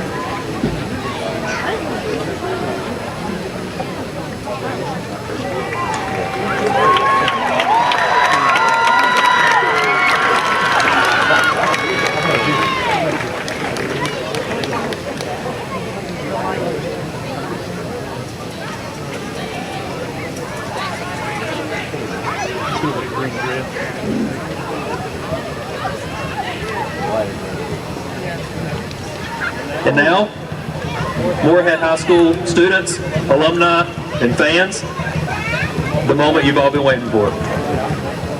We are very proud to announce that our 2025 Morehead High School homecoming queen is no other than Diana Mora Martinez.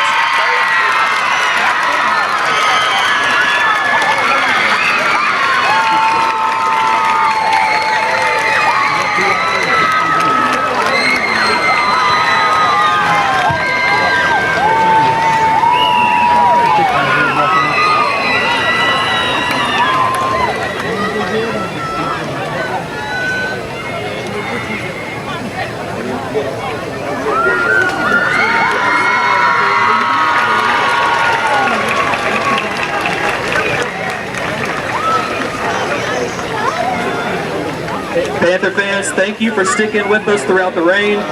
Let's give a big applause to all of our court members, our princesses, and our new queen.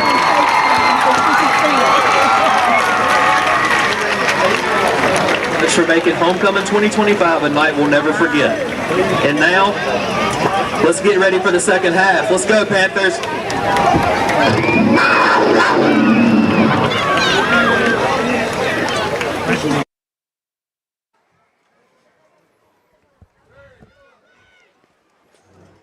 And we're back. Congratulations to the homecoming king and queen.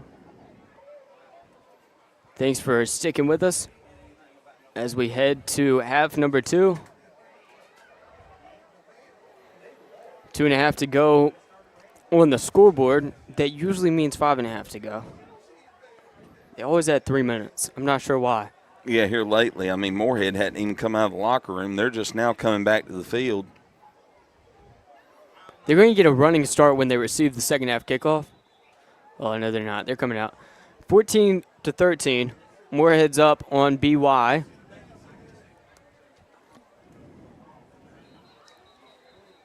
Had some heavy rain in the first half. Cheerleaders wearing ponchos. Some of them wearing jackets. All the fans seeming to have umbrellas. Band came out off the field. And the rain has subsided. And we're not sure if it's coming back. We got a 70% chance of rain for the rest of the night here. The rest of the night. Just nonstop 70%. Yep, that's what it's looking like. We've got a band that's moved just a little bit northeast of us now. And another one coming up behind it. It's coming through Winston-Salem and High Point right now. Don't use fancy words like northeast. I'm going to get you a compass, Jay. Look, I've got one. I've got a phone, Hatley. Okay, how about up and to the right on the map? Look, if you're under 40, you've never used a compass. I'm sorry.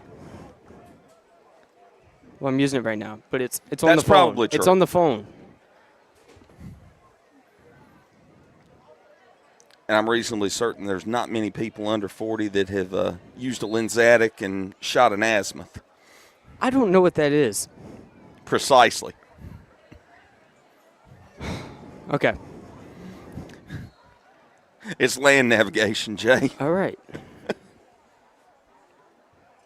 Some of us didn't have to sail over here on the Mayflower. You're talking about I walked across the land bridge from Alaska.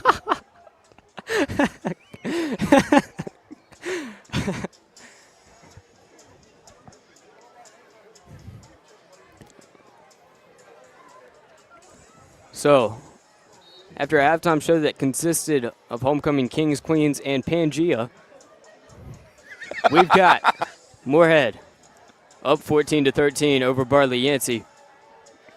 Going to see where this goes in the second half. Morehead starts it with the ball, but this game has been anything but predictable throughout. What we do know is this is a vital game for Morehead. You definitely want to win it if you're them. They're 4 places out of a playoff spot, and their schedule does not get any easier by any stretch of the imagination. Next week, they'll be at McMichael. The week after that, they'll be in Reedsville. They've got a bye week. Then they take on Rockingham County here in Eden before closing out the season here versus Walkertown. McMichael, Reedsville, Rockingham County, and Walkertown. Pretty good football teams that we've been able to see thus far. And you want to get this BY win while you can because it's not going to get easier. Yeah, and BY came into this one ranked, 49th in the 3A RPI, so just one spot out of a playoff spot. I believe so. Yeah, RPI, way the playoff format works is the top 48 teams in the 3A, 4A, and 5A move on to the playoffs. They line them up west to east by longitude. See, I know some navigation stuff. And you take the 24 teams that are the furthest west and put them in the west, and the 24 teams that are furthest east, put them in the east. And when you're in Rockingham County, you can end up on either side of that. We're right at the divide. And we were always just to the west or the east of the divide, depending on what year it was. Well, pretty much every team was either on the west or the east. There wasn't really a... Yeah, but we were right there on it. Yeah. So Morehead runs back. There's like 50 people. The Reidsville Rams have not Morehead ended up players on the east side of that divide a lot in the past.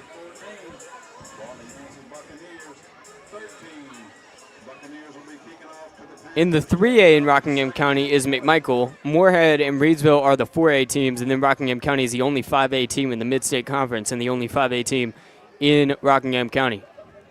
So here we go, 57 seconds to go until kickoff, but they might do it a little sooner. 50 seconds now, and Bartlett Yancey's already brought their team onto the field to kick it. Morehead back to receive, trying to get some more momentum rolling. They're up by 1. And the Panthers need to look for the onside or the line drive to the front line here, because the Buccaneers would love to steal a possession here. And their kicker looks like he's playing at something. Here he goes. Slow walk, and he kicks it. All that just to kick it regular. Yeah, and he was. Flag comes out. They were though. ahead See? of it. Look, they planned that. Got out ahead of the kick.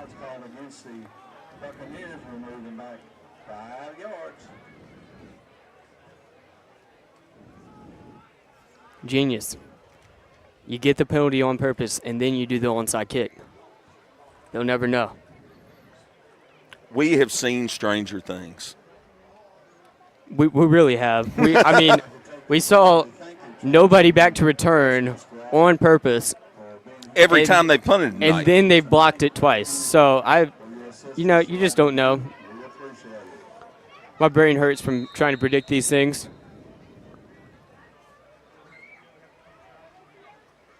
Here's the kick. Aw, they do it regular.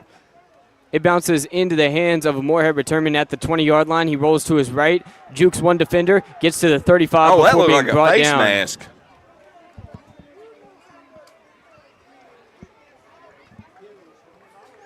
Number 26 for Morehead on the return.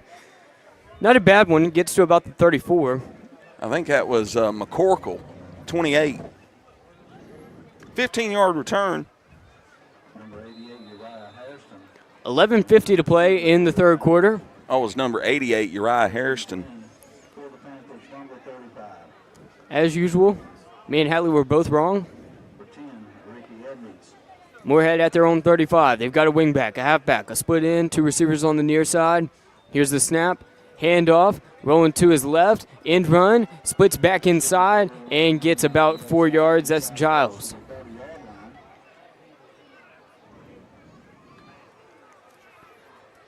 Giles kind of picking up where he left off. His 10th rush, 35 yards on the night. Oh, he got 5 on that one. So 10th rush, 36 yards. 11:20 to go in the third quarter. Stop was made by Darian Johnson. 2nd and 5. Handoff. Giles cuts inside, and he is Looks like he's parked just a short, yard but he short. lost his helmet. Helmet flies off, and that'll bring up 3rd and 1. And Giles will have to come off for a play.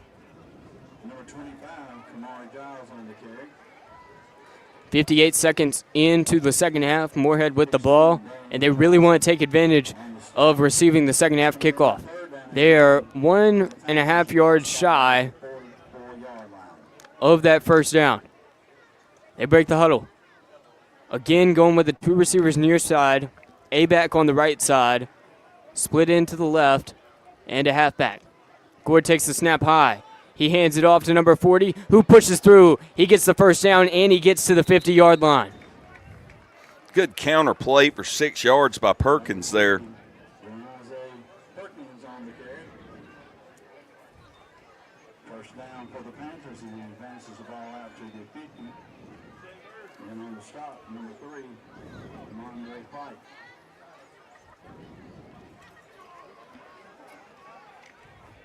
So Morehead is planted on the 50-yard line. A big first down and a big third down conversion right there. Up by 1.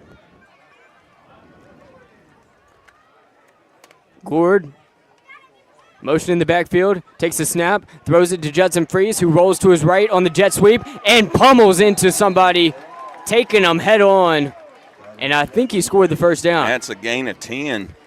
Fantastic job by Judson Freeze. And no fear right there. Flag came out.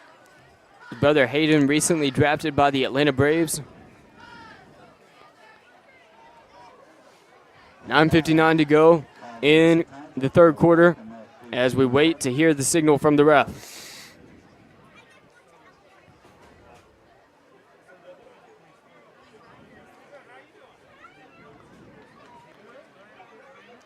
Like an illegal contact. And they'll move it back to Morehead's 49-yard line, so a loss of 1 overall on the play. Ball spotted back at the 49-yard line. First and 11 after the penalty.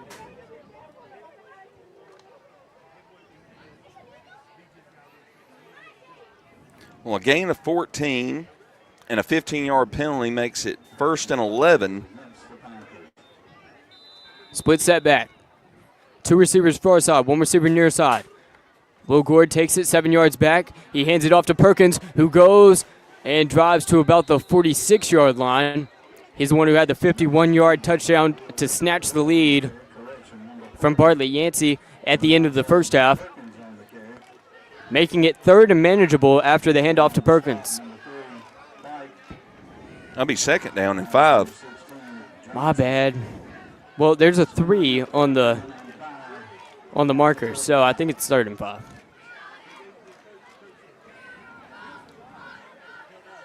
Okay. Same formation, except for the 2 receivers are on the near side now. Will Gord listens to words from McCants. Takes the snap. Handoff to his right, and he breaks through for the first down. About a 10-yard gain there. And that was Barber. 10-yard gain. His first carry of the night. First down was the ball spotted down at the 35-yard line. 9 minutes to go, and the clock is rolling. Morehead bleeding 3 minutes off the clock on this drive as they take it at Bartlett Yancey's 35. Slowly but surely moving the ball downfield. Carry. Here's Gord. Motion in the backfield, Brendan Roberts. He's going to hand it off to his halfback, however, who gets 3 or 4. Look like Giles on the 4-yard gain. 8:27 to go in the third quarter. Morehead's up 14-13. But you can't be satisfied with that. They've already scored more points than they had combined all season, and they did that in the first half. And an update to our Car Needs Out-of-Town scoreboard. Reidsville Rams up 22-8 over the Carver Yellow Jackets. Carver came into this game 5-0. After playing absolutely no one. They did get ranked 20th in the RPI because of that. Here's the snap. Hands it off to the halfback to his left. He rolls to his right. Keeps going. He gets to the 25. Giles with another good carry. Close to the sticks. Will they move it? Yep. They sure do. Morehead taking their time, slowly, methodically moving the ball downfield. And they've now got it 5 yards shy of the red zone. 1st and 10 coming up. No big plays on this drive to start off the second half. But they're pushing it forward. 2 halfbacks. One receiver to the near side. It's Zion Blackstock. He's going to hand it off to Judson Freese. Goes to his left on the end run. Cuts back inside and pushes forward. Tough run there for Freese for about 7. Fantastic job by Freese. And Freese has been really tough tonight. There's a flag on the far side at the 29-yard line, or 24-yard line, that is. Probably going to be a hold out there. And it looks like Freese is down. Freese took it head on. Not sure where the injury was, but he shows no fear out there on the field. Tonight's broadcast is brought to you by Ancora Compassionate Care. When life brings tough moments, you don't have to face them alone.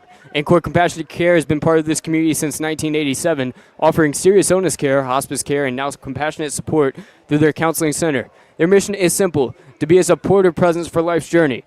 That's care you can count on right here at home. Visit AncoraCC.org to learn more about how they can support you. When comfort matters most, ask for Ancora Compassionate Care by name. Just as they're a supportive presence for life's journey, Ancora Compassionate Care is proud to support our local football teams on their journeys toward successful seasons. And tonight's broadcast is also brought to you by Shannon Moore and the team at River Lake Homes LLC, your hometown realtors in Rockingham County. Local experience trusted, River Lake Homes LLC represents its real estate clients with integrity and delivers excellent service on the journey to finding your dream home. They serve Rockingham, Guilford, and Alamance County with over 27 years of experience and endless dedication, and River Lake Homes ensures your real estate investment is a success. If you're looking to acquire or sell land, residential or commercial properties, you can look no further than your hometown realtors, River Lake Homes LLC, a believer in local community and serving all of its real estate needs. To learn more about how our agents can best serve you, visit riverlakehomesllc.com or call 336-772-3221. That's 336-772-3221 for your hometown realtors. River Lake Homes LLC, local experience trusted across Rockingham County and the entire Piedmont Triad. Rockingham County's premier location for exceptional small businesses is True Rivers Plaza, located at 307 West Meadow Road in Eden. Visit the wonderful small businesses there today. True Rivers Plaza, your premier source for small business services. Judson Freese is up on the field. His helmet's off. As he prepares to walk off the field, he's got 5 adults there with him, and the fans applaud for him. Morehead players get off of one knee, and he is walking gingerly off the field. 7:18 to go in the third. As Freese looks shaken up. And another update to our Car Needs out-of-town scoreboard. Southwest Randolph has tied the game at 14 versus McMichael. And that 7-yard run for Judson Freese was negated by a holding call against the Panthers, so it'll be 1st and 20 from BY's 35. So 14 up, McMichael, Southwestern Randolph? Yep. Goodness. Here's a snap, handoff, Marquez Barber goes straight up, straight forward. He's got all the yardage back, and he's still up. And he gets the push down, and he's pushed out of bounds. Barber celebrates as he should after a very impressive run to his left. That McMichael game is important for all of the mid-state because of how RPI works. They need to win their games that are non-conference.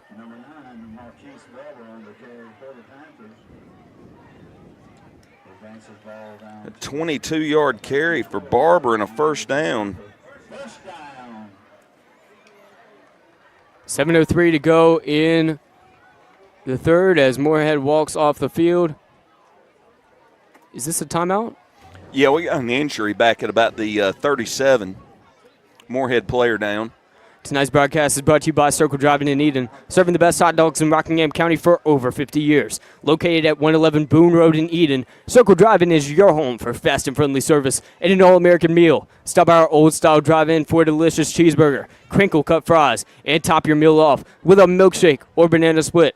Or choose from one of our many menu items such as buffalo wings, chicken tenders, steak and cheese, chuck wagon, and so much more. Circle Drive-In since the 1970s. For good food, stop by Circle Drive-In at 111 Boone Road near the traffic circle.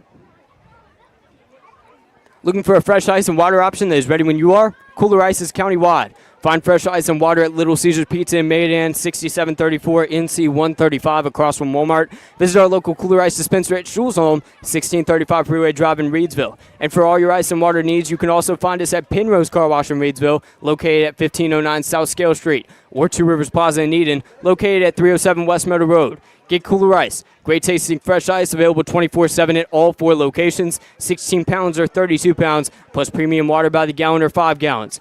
Kooler Ice, fresh and ready when you are. If you live in Rockingham County, no excuse, because they have spots in Eden, Reedsville, and Mayodan. There is a Kooler Ice dispenser near you. And whatever time of day. You can wake up at 2:37 a.m. and think, I need it's 16 hot in pounds here. of ice. I need 16 pounds of ice. You know, it's been a little hot for September. Maybe you need to go take an ice bath. Get 16 pounds of ice at a Kooler Ice near you. They're open 24/7. Go I'm right thinking now. about it tonight. Go right now. I mean, not you. Don't go right now. We got a game to cover. Here's a handoff. Marquez Barber goes into the A gap. There's a fight for it. He's still pushed And forward. they're pushing the pile still. And they don't stop. That'll bring a Finally second. blown dead. Yeah, if your name isn't Jonathan Hatley, go ahead, leave this on your phone, put it on your Bluetooth in your car, and go get some Kooler Ice. Number 30 at the bottom of the pile for the Buccaneers, Tyron Wilson. Reed Chrisman lost his helmet on the play, and he'll have to come off for a play. Gain of 3 on that one. 6.5 to go in the third, and Morehead has eaten up almost half of the third quarter in the clock as they drive downfield. 10 plays in this drive so far. Here's the snap. What in the world? Blown dead. Got to be a false start.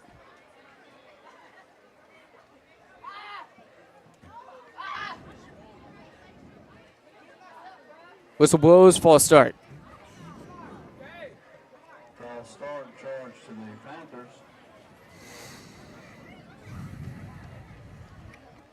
The Panthers, who were penalized 8 times for 50 yards in the first half, have been penalized 3 times for 30 yards in the third quarter. 14-yard line. Second and 13. They were able to make up some serious yardage thanks to Barber last time they were penalized. And they even got the first down. Here's Gord. In shotgun, takes it high, hands it off, bottled up. Giles hitting the backfield. Immediately. There is no in-between with Giles. He either gets like 10 yards after contact or he's just smacked as soon as the ball is handed to him. I don't think it's him. I think it's an offensive line thing, but very interesting Well, that how was that's Barber worked. on the carry, not Giles. Oh, okay. And looked like a loss of Morehead's about 3. running back room in general. How about that? Carneades of Reedsville out-of-town scoreboard update. Page and Dudley tied at 14 apiece. Time winding down in the second. Randleman up 21-13 on Lexington in the second. McMichael is tied with Southwestern Randolph at 14 apiece in the second. Here's the snap. Gourd goes to his right. He looks to throw. Deep throw. He's got a man. It was almost intercepted. Oh, just bounced in front of the man on the tip drill. That was scary. Well, I'll tell you, after that one was tipped, Zion Blackstock nearly came up with the catch in the end zone, but it hit the ground just in front of him. 4th down and long. 4th and about 15. I don't think they'll kick it. That would be a 34-yarder. Yeah, we watched Gilliam warm-ups. I think he's got the foot to kick it that far. But I don't know if you want to. He can do it. I'd go but 4 you also down have to be territory. accurate. BYU's had trouble moving the ball their last few series. So 4th and long here. Will Gord takes it. He's got a halfback offset to his right. Trips to the right. They're spread out. One receiver to the far side as well. 4th and 15. Takes the snap low. Rolls to his right. He's got room. Pressure. Cuts back inside. He has to run for it. And he slides down at the 10 and way short of the sticks. So Bartlett Yancey will take over at their own 10-yard line.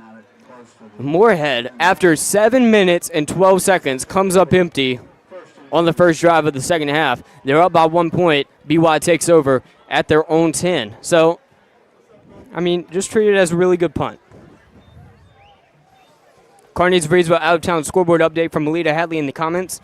Reedsville up 30-8 over the 5-0 Carver Yellow Jackets with 34 seconds left in the first half.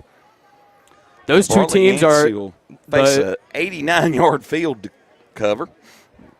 The winner of that will be on top of the Mid-State Conference after tonight, since Rockingham County's game got canceled and they're 1-0.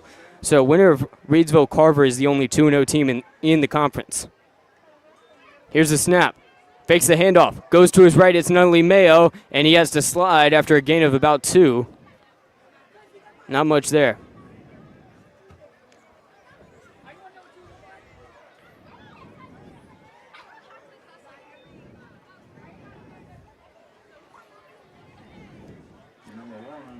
Four and a half to play in the third quarter.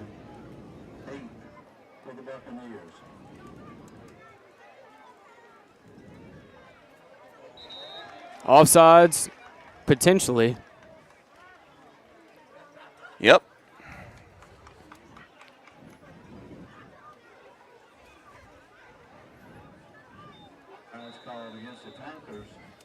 So they'll bring it to second and short now. Bartlett Yancey takes the snap, going to his right, looking to throw, airs it out deep downfield. Trooper right tips it. And we got a flag way back in the where the pass was thrown. Very good job by Trooper Wright getting a hand on it as the flag comes out. Looks like holding. That's probably going to go against the Panthers, holding downfield on the receiver. Was some contact on the far side. I believe Trooper Wright was the safety. I mean, Wright went up and knocked down the pass, but he wasn't the one called for the hold. Yeah, there was some extracurricular activity on the very far side between the defensive back and the wide receiver. And for that, Bartlett Yancey will receive a first down 2/3 of the way through the third quarter. Well, penalty costs the Panthers a first down there. It's a 4-man front. Dropping back, looking to throw. It's a check down. He's at the 27. He cuts back inside, gets to the 40, and he has been contacted by 4 men. Finally is brought down, but not before a first down. Looked like a gain of about 13 on the pass.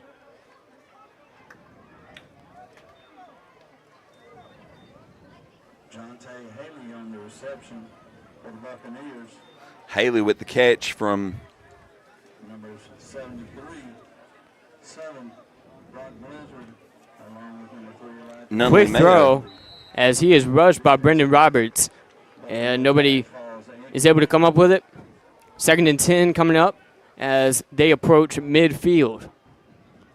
We're glad you're spending your Friday night with us on Roco Radio's YouTube, Substack, or website. Morehead up 14-13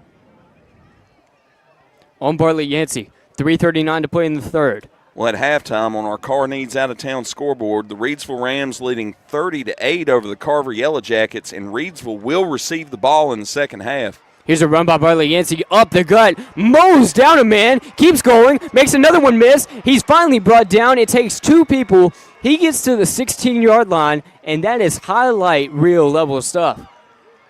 Mowed down a man. Then had another one grab onto his shoulder pads and fall. It took 2 large men to take down Tamandra Fike. Yeah, and that's Fike with another big rush. 41 on that one.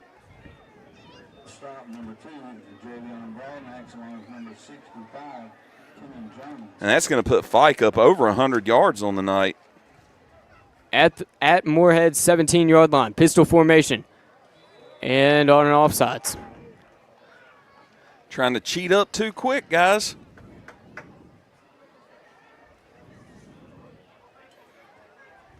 Looks as if Townsend kind of tripped. Yeah, Townsend got up across the line a little too quick there.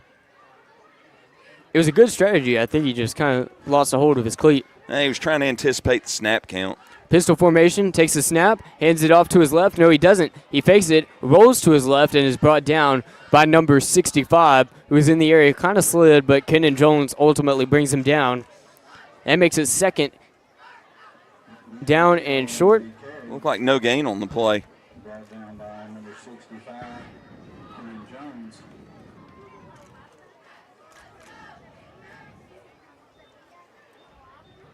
Second and 7. Oh, they lost a couple. Buccaneers.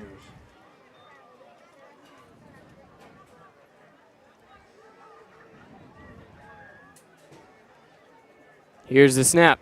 Going to his right is Nunnally Mayo. Looking for a man. Good defense by Morehead. Flag in the backfield as he Gonna be in the rushes area holding. towards the first down marker. But that flag will likely bring this one back. Brennan Roberts will have flag on the play holding against the Buccaneers. 2:25 to play in the third quarter.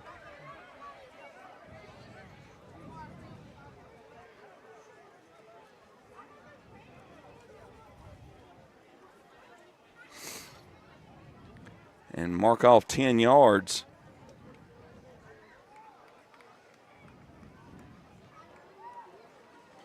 And they'll have to repeat second down and make it 2nd and 17. And this is a big opportunity for Morehead to capitalize on. Yeah, defense needs to stop here. Shotgun formation, trips right. And that one's blown dead. Okay. And so it begins. Oh, False start charge to the Buccaneers will back him up another 5 yards.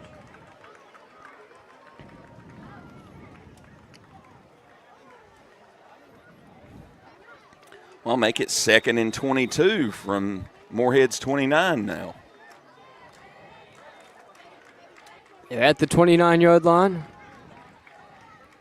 Don't want to do the math, but they're a long ways away. Pistol formation, trips right. Looking to his right. He gets ready to throw. Good coverage by number 2, but he's able to make the grab anyways. Multiple flags come out. One Yeah, it at looks the like we're gonna 20-yard have a line. pass interference. One at the 3-yard line. It's going to be either a pass interference or a hold. Big moment here, but a big moment. Western Guilford trying to come back on Grimsley. It's 59-6 now. Coordinates of Reedsville out-of-town scoreboard update.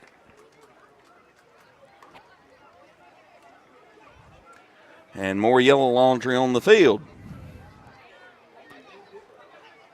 We need to come up with other words for that. Banana peel, maybe?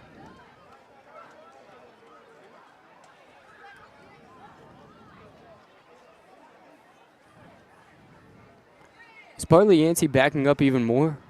Yeah, looks like it was a. Looks like the call was against Bartlett Yancey. Wow, they marked that way back. 2nd and 86. Offensive pass interference. Offensive pass interference called against the Buccaneers. Moves So they're now at their own 44-yard line. Never fear, though. The line to gain is Morehead 6. 2nd and 38. Yeah. Here's the snap. Drops the ball, picks it back up, makes a quick throw, and it's tipped out of his hands. No Morehead players in the area to intercept it. And no flags on this play. Wow, that's crazy. I think you spoke too soon. No, I'm kidding. 3rd and 38. He almost got sacked. That would have been funny. Like, 3rd and I can't count that high. third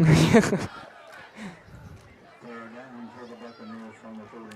3rd and a trip to Wentworth. Oh. We're heading up into Virginia with this one. 3rd and long, let's say that. Pistol formation, trips right. Nunnally Mayo drops back.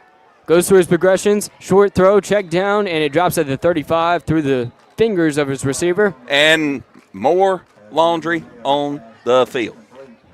I can't handle this. Down at the 40. That might be a hold. I don't know.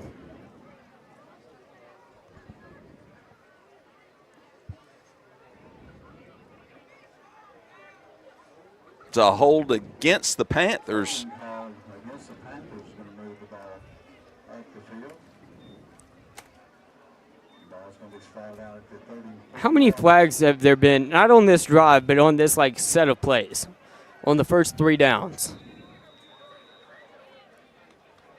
Clock's rolling. 1:45 to go in the third. Pistol formation, split receivers. Nunley Mayo dropping back to throw. Throws it towards the center of the field. Nobody there. And he's down at the 44, but I think he's not injured, just sad. Nah, he was doing one of those Patrick Mahomes exaggerations there, trying to get some more laundry on the field. Maybe he was just tired. Why do you always assume the worst? And why you got to put a Patrick Mahomes diss in here? I mean, I could have called him Kermit the Frog. Here's the snap. Dropping back. Looking to throw. Rolling to his right. He's swarmed. Makes a deep throw downfield. Well overthrown. That'll be dropped. a turnover on downs. Yeah, no flags. Morehead player was on the way about to intercept it. No, you let that drop. It's 4th down and very long. Let it drop. Turnover on downs. Morehead has the ball at their own 35-yard line. So 2 combined possessions from the teams. Last 10 minutes, 36 seconds. As we approach the end of the third quarter, it's still 14-13 in favor of Morehead. Oh, okay. I see it. Melita, she hates Patrick Mahomes too.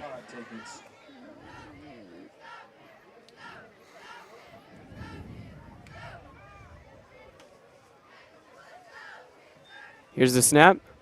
Handoff. He goes to his left. Giles again. Keeps going, stumbling forward to the 42-yard line. 7-yard gain. So, Melita, I would defend Mahomes here, but that's very hard to do. It's hard to defend a 3-time Super Bowl champion. That's why he's won so many of them. With 3 assists from the Zebras.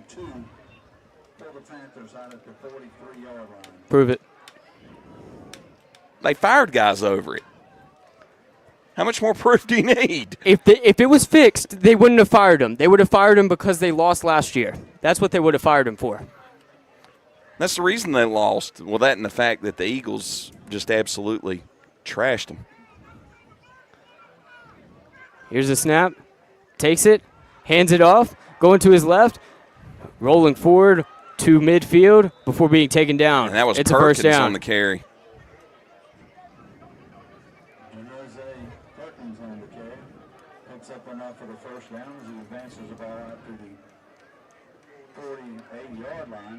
Morehead player down at the 47. I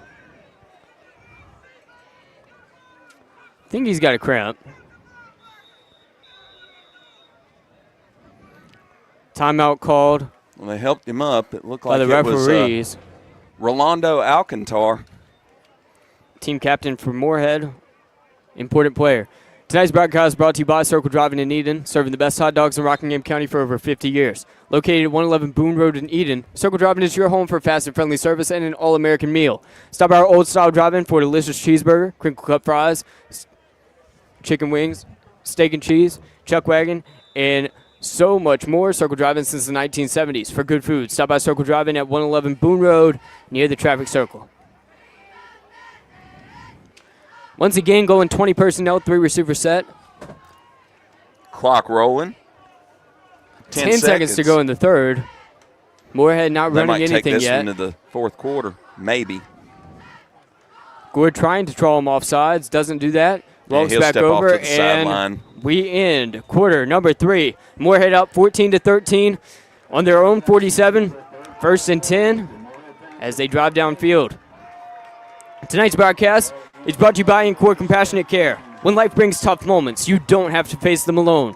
Ancora Compassionate Care has been part of this community since 1987, offering serious illness care, hospice care, and now compassionate support through their counseling center. Their mission is simple, to be a supportive presence for life's journey. That's care you can count on right here at home. Visit AncoraCC.org to learn more about how they can support you. When comfort matters most, ask for Ancora Compassionate Care by name. Just as they're a supportive presence for life's journey, Ancora Compassionate Care is proud to support our local football teams on their journeys towards successful seasons. Tonight's broadcast is also brought to you by Tri-State Steel in Reedsville, distributing quality metals for over 30 years. Our clients range from mom and pop shops and building contractors to large manufacturers and fabricators. Visit us at our 6,000 square foot fully stocked retail metal superstore at 2513 Richardson Drive, where we can help you meet your homeowner or hobbyist needs. They're open Monday through Friday from 8 a.m. to 5:30 p.m. and Saturday from 8 a.m. to noon. From pipe bollards to square tubing to finger guard material and more, our retail metal superstore has several quality metal products in stock in various sizes and ready to be cut to your exact specifications. Call for a quote at 336-280-4859. That's 336-280-4859. Tri-State Steel, a valued community member. Morehead, set to snap. 1st and 10. Here's the snap. Hands it off, and he's bottled up at their own 45-yard line. That'll move him back to 2nd and 14. Whistle blows before BY claimed that they had recovered a fumble. So Morehead keeps the ball. Will Gord jogs over to Tony McCants on the near side sideline to receive the play call and walks back. Ball placed at the 45. Line to gain is BY's 41-yard line. You're definitely not satisfied with a 1-point lead in the fourth quarter. Pivotal possession. 3 receivers set. Here's the snap. It's low. It's dropped. Morehead trying to fall on it. I believe they've still got it. But another 3-yard loss there.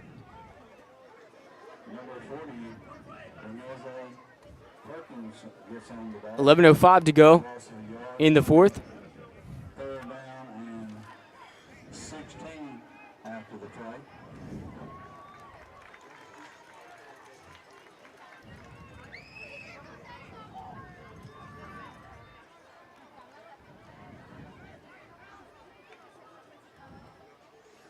Trips left.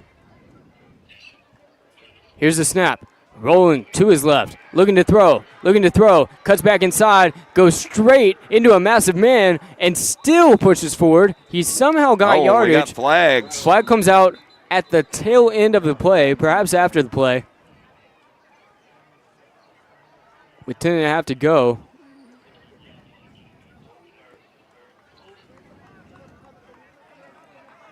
Number 30 on the stop, Tyron Wilson of the Buccaneers.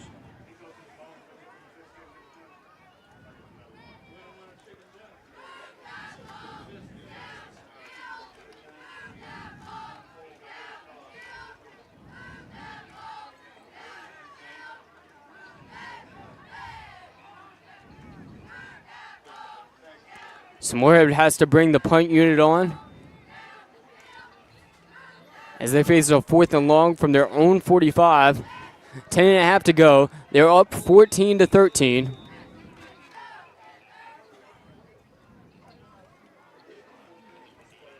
Here's the snap.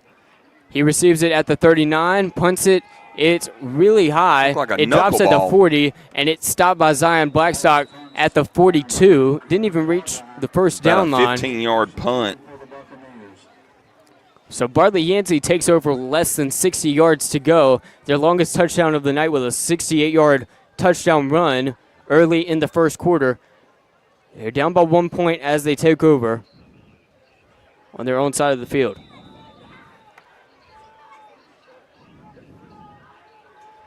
They're at their 42 to be exact. Trips right, takes the snap. Nunnally Mayo going to fake the handoff, rolls to his right, going really far laterally.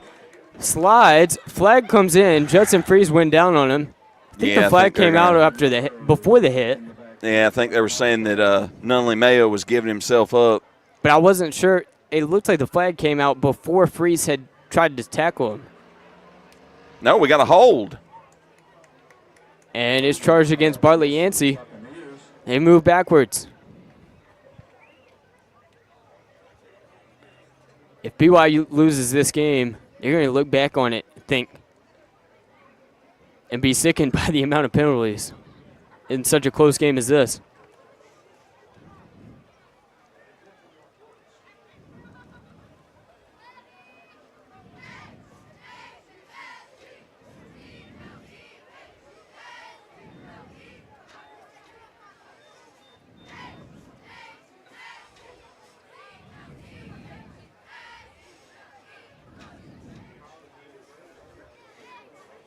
Bartlett Yancey has the ball on their own 32. Line to gain is Morehead's 48, so they're on a 1st and 20. Here's a snap. Flag More comes laundry. False start. False start, charge to the Buccaneers. 1st and 25 for now. We're not sure how many yards back they'll be when the play actually takes place. But for now, it's 1st and 25.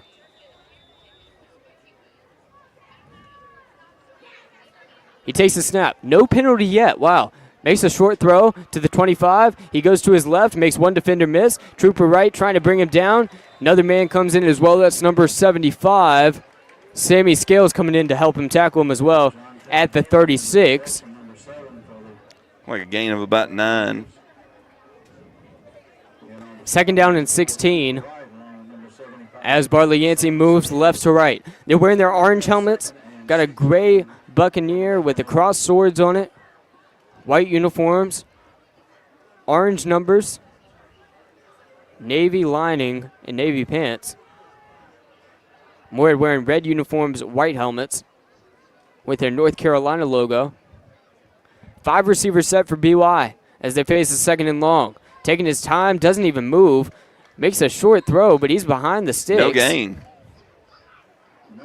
Gain of -1 for number 21. Graves was getting some plays at quarterback. He's mainly receiver, and he's back in that spot right now. 8:47 to play in the 4th, and now Bartlett Yancey faces a 3rd and long. Their own 36. Got to make it to Morehead's 48. And an update to our Car Needs Out of Town scoreboard. After going down 14-0 to the Cavaliers, the Seminoles have tied it up at 21 in college action. Deep throw, almost intercepted by Townsend. Townsend's had some almost interceptions tonight. Yeah, good pass defense there by Elijah Townsend. But nonetheless, 4th down and long for Bartlett Yancey with 8.5 to go.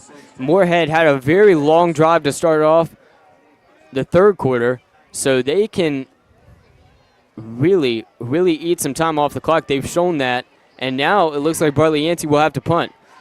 Judson Freeze will jog back to the 40-yard line. This is unprecedented in today's game. Morehead is going to try to return the punt.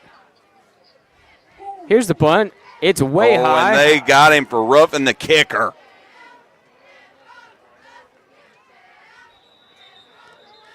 Oh. That is the nightmare scenario.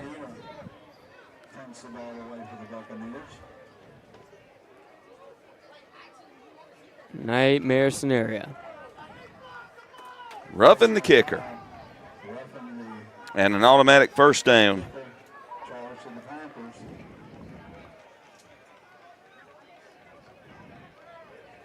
Bartlett Yancey gets to walk forward to Morehead's 49. 1st and 10 for the Buccaneers from the 49. Pistol formation, 2 receivers stacked near side and far side. Here's the handoff. They almost had him.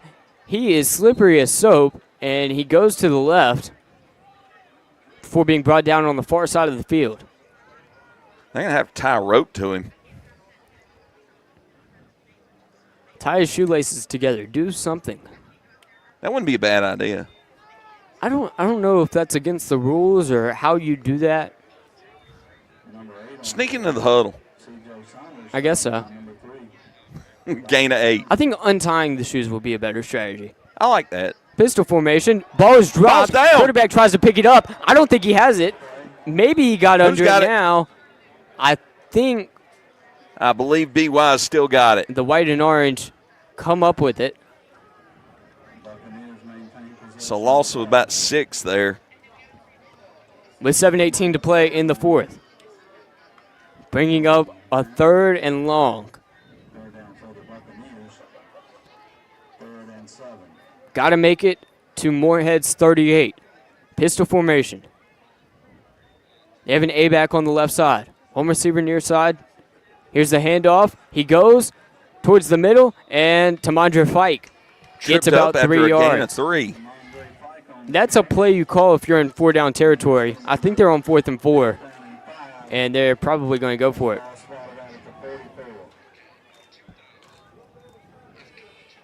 Carneades of Reedsville out-of-town scoreboard update. Central Davidson takes down High Point Central 69-0. High Point Central drops to 0-6. More of the same for High Point Central. Grimsley recovering their lead. They're up 66-6 on Western Guilford in the 4th. Here's the play. 4th down, and he makes it. Bartlett Yancey with a big first down before being thrown out of bounds. Gain of 8. Halfway through the 4th quarter, that was a massive, massive play. 2 big 4th down conversions. They were going to punt it, a roughing the punter, and then a 4th and 4 complete pass. They're on Morehead's 36 now. Couple of lucky breaks. Dropping back. Looking to throw. Taking his time. Deep throw. He's got a man. He's Morehead, though. Interception! Morehead with the pick. With 6:09 to go in the 4th quarter. Elijah Townsend, who's had some near interceptions already, comes away with the INT in a massive moment. 1st and 10, Bartlett Yancey had all the momentum. Nunnally Mayo steps up, throws it. He's got a man open, but Townsend comes in to save the day for the Panthers. They're up 1 with 6:08 to play in the 4th. They started off the second half with a 7-yard drive, so they can really run the clock down. Or if they score a touchdown and a 2-point conversion, it's a 2-possession game. Here's the run up the middle. He gets the first down at the 32. Looked like Giles on the carry. Good run there for Giles for 12.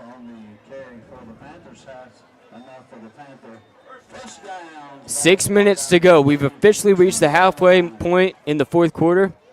The 7/8 point, if you will. And Morehead has it on their own 32. Elijah Townsend coming up with a big interception.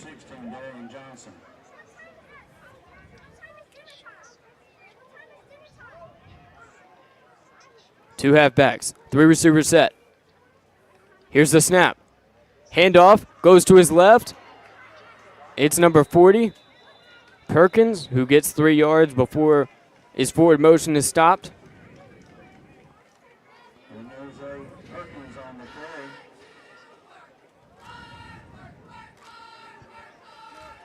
Number 16, Dwayne Johnson on the stop once again. 2nd down and 7 to go for the Panthers. 5 minutes to play in the 4th, so they've already bled a minute off the clock. They're at BY's 36. 2nd down, 6 yards to go. 3 receiver set, an A-back, a halfback. Runner in motion. It's a jet sweep to Judson Freese, who cuts back inside, and he is stopped. Maybe 1 yard, but that'll bring up 3rd and 5. And here we go. Very, very important moment in the game. The red and black, 5 yards out from a first down. They're up by 1 point. 4.5 minutes to go in the 4th. They're not far enough to make it viable to go for it on 4th down, so it's all or nothing here on 3rd and 5. 3 receiver set. 2 halfbacks. Taking the snap. He's going to hand it off. Going towards the B gap. Morehead tries to push him forward. Will Gord thinks it's a first down. He's motioning for it. I don't think they made it. Enough. I think it would be 4th and very short on their own 42. Like 4th and about 2. So 4th and 2 on your own side of the field, albeit not pinned back deep, with 3:45 to go in the 4th. Up 14-13. Ball is officially spotted at the 41. Do you go for it here? You know what? 3:35.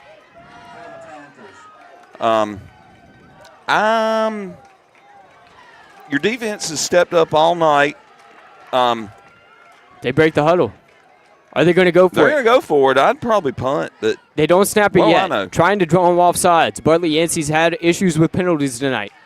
He does snap it. Gord goes up, and he looks like he's stopped. Last second push by Morehead's O-line. Let's see where they mark it. Signal it. That's close on forward progress, according to the side judge. Very close. That's going to be real close. The far side spot looks just a bit short. Gord got the first down. Morehead moves the chains. Nope, looks like they're gonna measure it. The Zebras are arguing. They're gonna have to bring it out and measure it.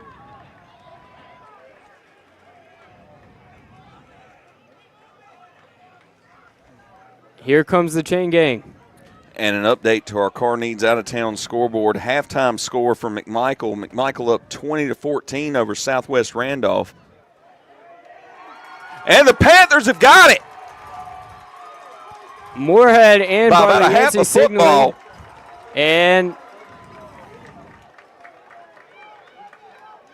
Morehead's offense stays on the field. What a fourth down conversion. On your own side of the field, up by just one, 3.5 to go. They put the ball at the 42-yard line, and Morehead gets to stay alive.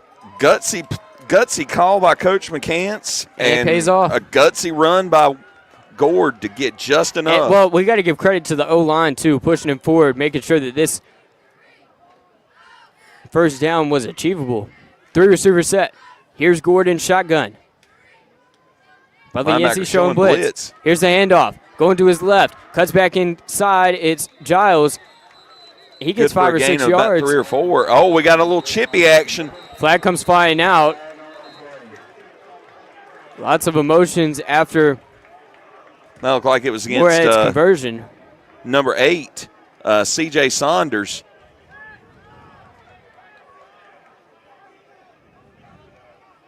Well, a gain of 3 on that play for Giles. And the flag came in late. It looked like it's going to be against the Buccaneers.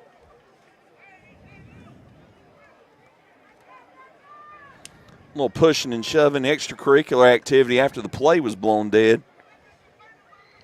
2 minutes, 36 seconds left that Morehead has to bleed off the clock.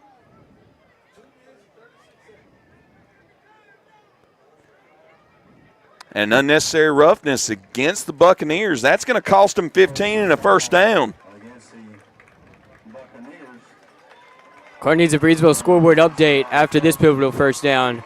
Grimsley ekes one out against Western Guilford, 66-6.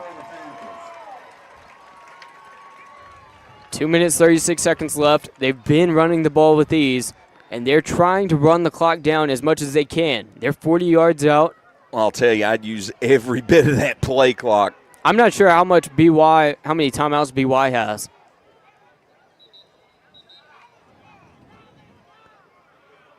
Whistle blows. Well, they just called one. Tonight's broadcast is brought to you by Shannon Moore and the team at River Lake Homes, LLC, your hometown realtors in Rockingham County. Local, experienced, trusted. River Lake Homes, LLC represents its real estate clients with integrity and delivers excellent service on the journey to finding your dream home. Serving Rockingham, Guilford, and Alamance counties with over 27 years experience and endless dedication, River Lake Homes ensures your real estate investment is a success. Looking to acquire or sell land, residential, or commercial properties? Look no further than your hometown realtors. River Lake Homes, LLC, a believer in local community and serving all of its real estate needs. To learn more about how our agents can best serve you, visit riverlakehomesllc.com or call 336-772-3221. That's 336-772-3221 for your hometown realtors. River Lake Homes, LLC, local, experienced, and trusted across Rockingham County and the entire Piedmont Triad. And another Car Needs Out of Town scoreboard update. Reidsville up 36-8 over Carver. More importantly, though, there is a grasshopper right outside the press box. It's a Greensboro grasshopper. That was a long way for him to hop, wasn't it? Yes, it was. He made it. He wanted to see Morehead versus Bartlett Yancey because their season ended. He wanted to make the homecoming game. Yeah, because he's from here. 3-receiver set, in shotgun. Here's Gord, takes the high snap, hands it off to Perkins, who goes forward with ease. Flag comes out on the near side as there is some fighting between Morehead and Bartlett Yancey. That might negate a really good play by Perkins.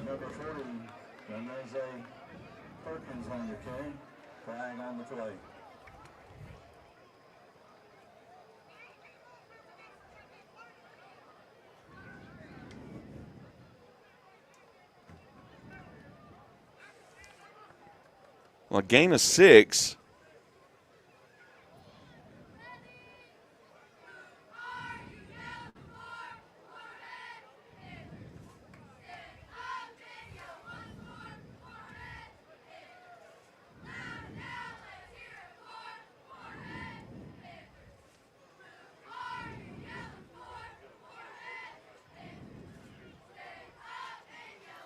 And an unsportsmanlike conduct against the Panthers and against the Buccaneers, offsetting penalties.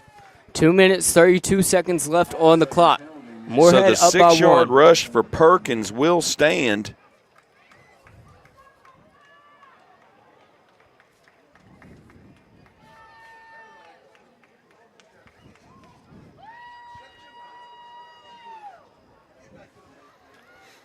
Ball is spotted at the 34 of BY.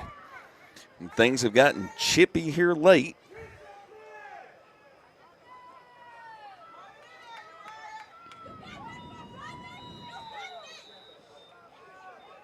Morehead fans getting hyped up, I think. Hey, milk that play clock, though. You're up 1. You're in enemy territory. You're 4 yards to a first down. Taking their time. Here's the snap. They hand off to the man to his right. Gord tries to push him forward to no avail. And that's going to be a loss on the play for Giles. That'll bring up 3rd down and long, and here's where things get interesting.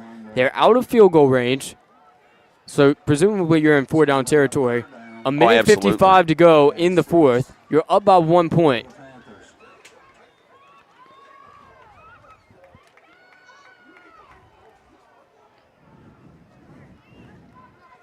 Gord stepped over and got the play from Tony McCants, and he'll take it back to the huddle.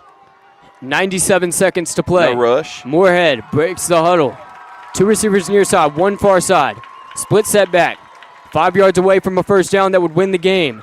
Here's the snap. He goes to his left. Gord He's with the rolling counter. to the 34, 33, stumbles forward to the 30. He got the first down. They don't signal it yet. He's on the line.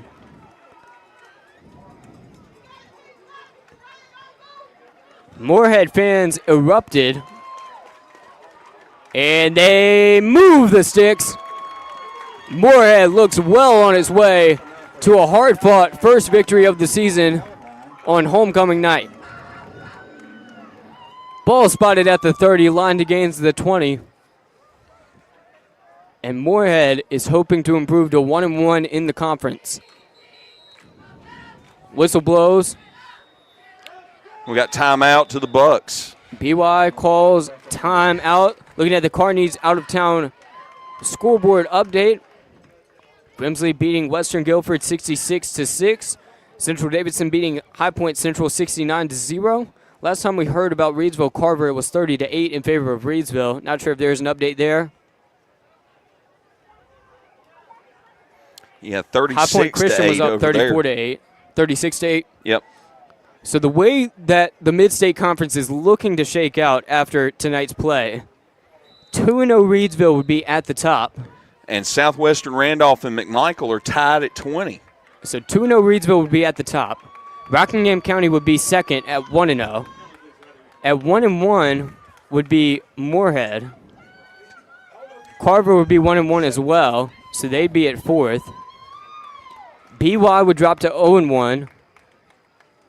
Tied with McMichael for 5th and 6th. And I'm missing someone. 3 receiver set, high snap, flag flies. Wait, so, okay, I need to figure this out. Well, they didn't blow it dead. Or at least they didn't blow it dead before the play, it didn't look like. Let's see what that flag's about.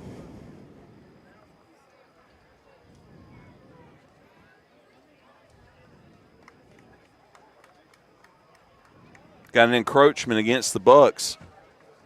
All sides called against the Buccaneers. Will move the ball up the field 5 yards.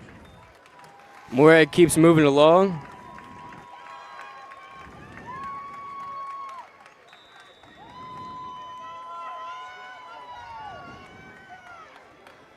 And clock rolling. Offsides. Looks like it's going to be another offside. Morehead scores the first down as Will Gord celebrates his first win as a starting quarterback with the fans on homecoming night. 46 seconds left. That's going to be a first down. And they're in the red zone. Clock is rolling.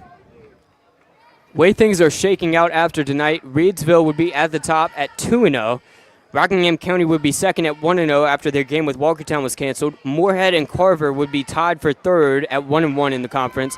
Walkertown, BY, and McMichael all at 0-1 in conference play would be tied for 5th, 6th, and 7th. Let's see, is this Morehead's version of victory formation? It looks like they're set up to take a knee. Pistol formation, split setback, one receiver on each side. He takes the knee.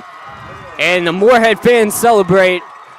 Rockingham County's Morehead Panthers take down Caswell County's Bartlett Yancey Buccaneers as the fans erupt. What a win on homecoming night. 1-point victory. 14-13. No points scored in the second half. I think it was only 3 possessions for each team in the second half after just a purely chaotic first half. And ultimately, Morehead comes away with the win. They do it in conference play as well. Before tonight's game, yesterday, they were ranked 52nd in the RPI. They've got to make it into the top 48 for a playoff spot, and this win may have put them in there. BY is not necessarily great when it comes to opponent win percentage on your RPI, but they could move up because of the win.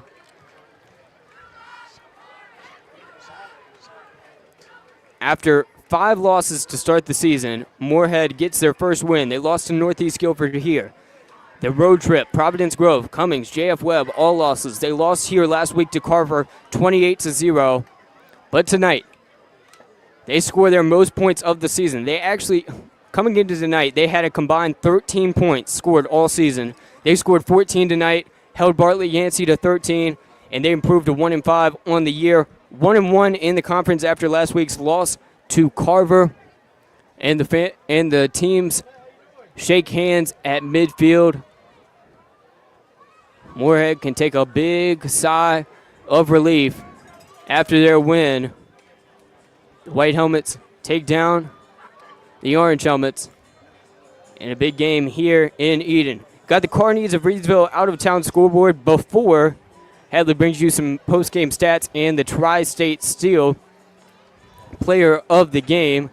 For the best full-service auto repair station in the area, visit the team at Carneades on Scale Street in Reedsville. Carneades offers new tires, front-end alignments, oil changes, car maintenance, air conditioner repairs, and the option of fuller self-service Daytona gasoline. Our experienced mechanics will do a thorough inspection of your vehicle to accurately identify any problems, clearly explain what needs to be done, and guarantee each and every repair they perform.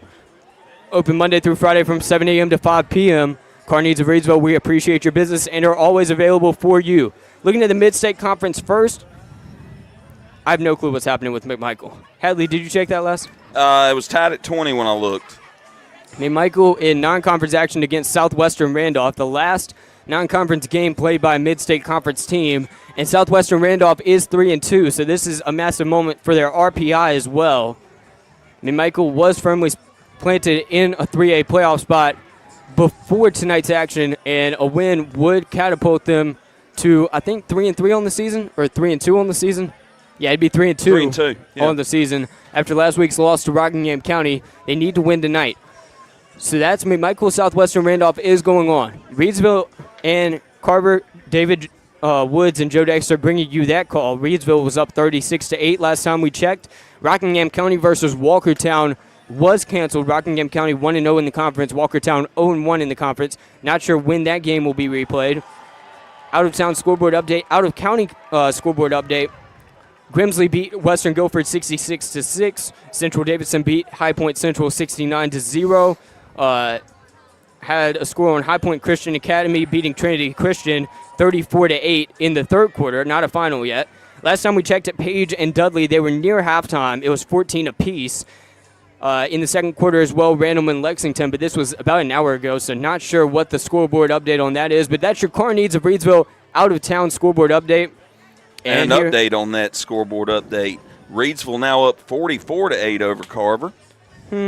What's the difference? And now, Jonathan Hatley going to bring you some halftime stats, but first, tonight's player of the game is brought to you by Tri-State Steel in Reidsville, distributing quality metals for over 30 years. Our clients range from mom-and-pop shops and building contractors to large manufacturers and fabricators. Visit us at our 6,000 square foot, fully stocked retail metal superstore at 2513 Richardson Drive, where we can help you meet your homeowner or hobbyist needs. Open Monday through Friday from 8 a.m. to 5:30 p.m. and Saturday from 8 a.m. to noon. From pipe bollards to square tubing to finger guard material and more, our retail metal superstore has several quality metal products in stock in various sizes and ready to be cut to your exact specifications. Call for a quote at 336-280-4859. That's 336-280-4859. Tri-State Steel, a valued community member. So, Hatley, your Tri-State Steel player of the game is? Tri-State Steel player of the game, Janose Perkins. 10 carries, 84 yards, a touchdown, including a 51-yard touchdown carry. 8.4 yards a carry. He was an absolute beast tonight. Massive performance from the freshman. He's your Tri-State Steel player of the game. If they hadn't gotten that 51-yard touchdown, where would they be right now? I don't know if they win the game. They Down didn't score 13-7, and it'd be over. Obviously, I mean, butterfly effect, the game would have been played differently in the second half. They wouldn't have been as conservative probably, but, I mean, you definitely need to get that touchdown at the end of the first half. Oh, yeah, that was a huge momentum shift for the Panthers, taking that lead late in the first half, and they just didn't give it up in the second half. Probably blew some opportunities in the second half with all the penalties. It was kind of sloppy on that end as far as the game went in the second half. They did good running the clock down. That's it. Yeah. I mean, they maintained time of possession, but the penalties absolutely killed their yardage. Fortunately, they were able to come out on the winning side of it. But some game stats for you. Giles had 18 carries for 66 yards and a touchdown. Barber had 4 carries for 32 yards. Perkins had the 10 carries for 84 yards and a touchdown. Freese with 3 carries for 23 yards. And it was mostly the ground game as Gord went 1 of 7 for 10 yards tonight passing. The only reception was to Judson Freese. But a lot of jet sweeps. Panthers were penalized 17 times for 120 yards in penalties tonight. Wow. Managed to get 13 first downs on the game. So, able to move the ball, forced a fumble, had an interception by Elijah Townsend, and 2 block punts. And, the special teams and the defense really stepped up for the Panthers tonight to really put this one on ice at the end. So the Morehead Panthers take down the Bartlett Yancey Buccaneers in a defensive battle, or maybe a battle of who could get less flags.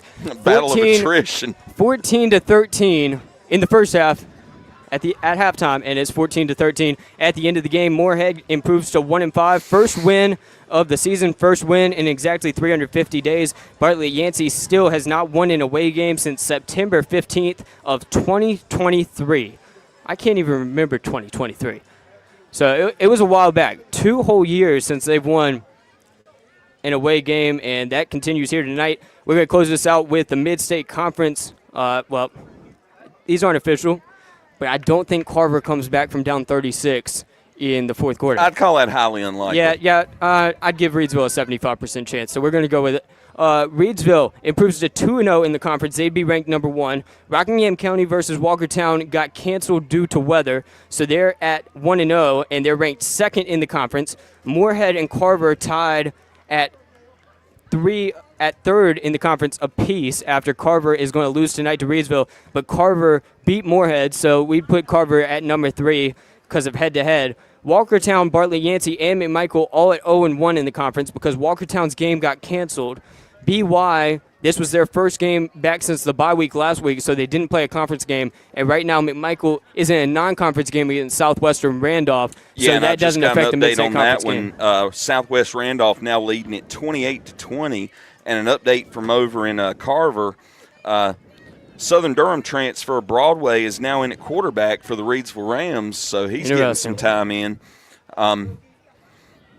They stuck with Braxton Johnson as their starter. He's done well this season. Good touchdown-to-interception ratio. Doesn't make a lot of big mistakes. And his play hasn't cost him any games. So, Broadway wants to come in and take Johnson's spot. He's going to have to get in there and earn it. Thank you guys so much for listening in. Morehead finishes this one off 14-13 against Bartlett Yancey. And they improved to 1-1 in the conference, tied for third. Thank you guys for listening on YouTube, Substack, or RocoRadio.com. And a thanks as well to Ancora Compassionate Care, Circle Drive-In, Tri-State Steel, River Lake Homes LLC, Two Rivers Plaza, and Kooler Ice. Thanks for listening to high school football on Roco Radio. To find out where Jay and Jonathan and Joe and David will be next Friday, head on over to our Facebook page. Click that like or follow button, whichever one you prefer, at facebook.com/Radio Rockingham. And for more great sports coverage, you can also subscribe to our Substack page, RocoRadioSports.substack.com, and find us as well on YouTube by searching for Roco Radio. School football action on Roco Radio is brought to you by Penrose Car Wash. Voted #1 car wash in Rockingham County, Penrose Car Wash at 1509 South Scales in Reidsville has been serving the Reidsville and surrounding area for over 50 years. Established in 1970, this popular venue welcomes everyone. Penrose Car Wash, open 24/7, and find us on Facebook. Penrose Car Wash, celebrating our 55th anniversary. Voted #1 car wash in Rockingham County 3 years in a row. Tonight's coverage of high school football across Rockingham County is brought to you by our friends at Two Rivers Plaza. Rockingham County's premier location for exceptional small businesses is Two Rivers Plaza at 307 West Meadow Road in Eden. Visit the wonderful small businesses there today at Two Rivers Plaza, your premier source for small business services. High school football on Roco Radio is brought to you by Kooler Ice. Looking for a fresh ice and water option that's ready when you are? Kooler Ice is countywide. Find fresh ice and water at Little Caesars Pizza in Morehead, 6734 NC 135 across from Walmart, or visit our local Kooler Ice dispenser at Schul's Home, 1635 Freeway Drive in Reidsville. And for all your ice and water needs, you can also find us at Penrose Car Wash in Reidsville at 1509 South Scales Street, or Two Rivers Plaza in Eden at 307 West Meadow Road. Get Kooler Ice, great tasting, fresh ice, available 24/7 at all 4 locations. 16 pounds or 32 pounds, plus premium water by the gallon or 5 gallons. At Kooler Ice, fresh and ready when you are.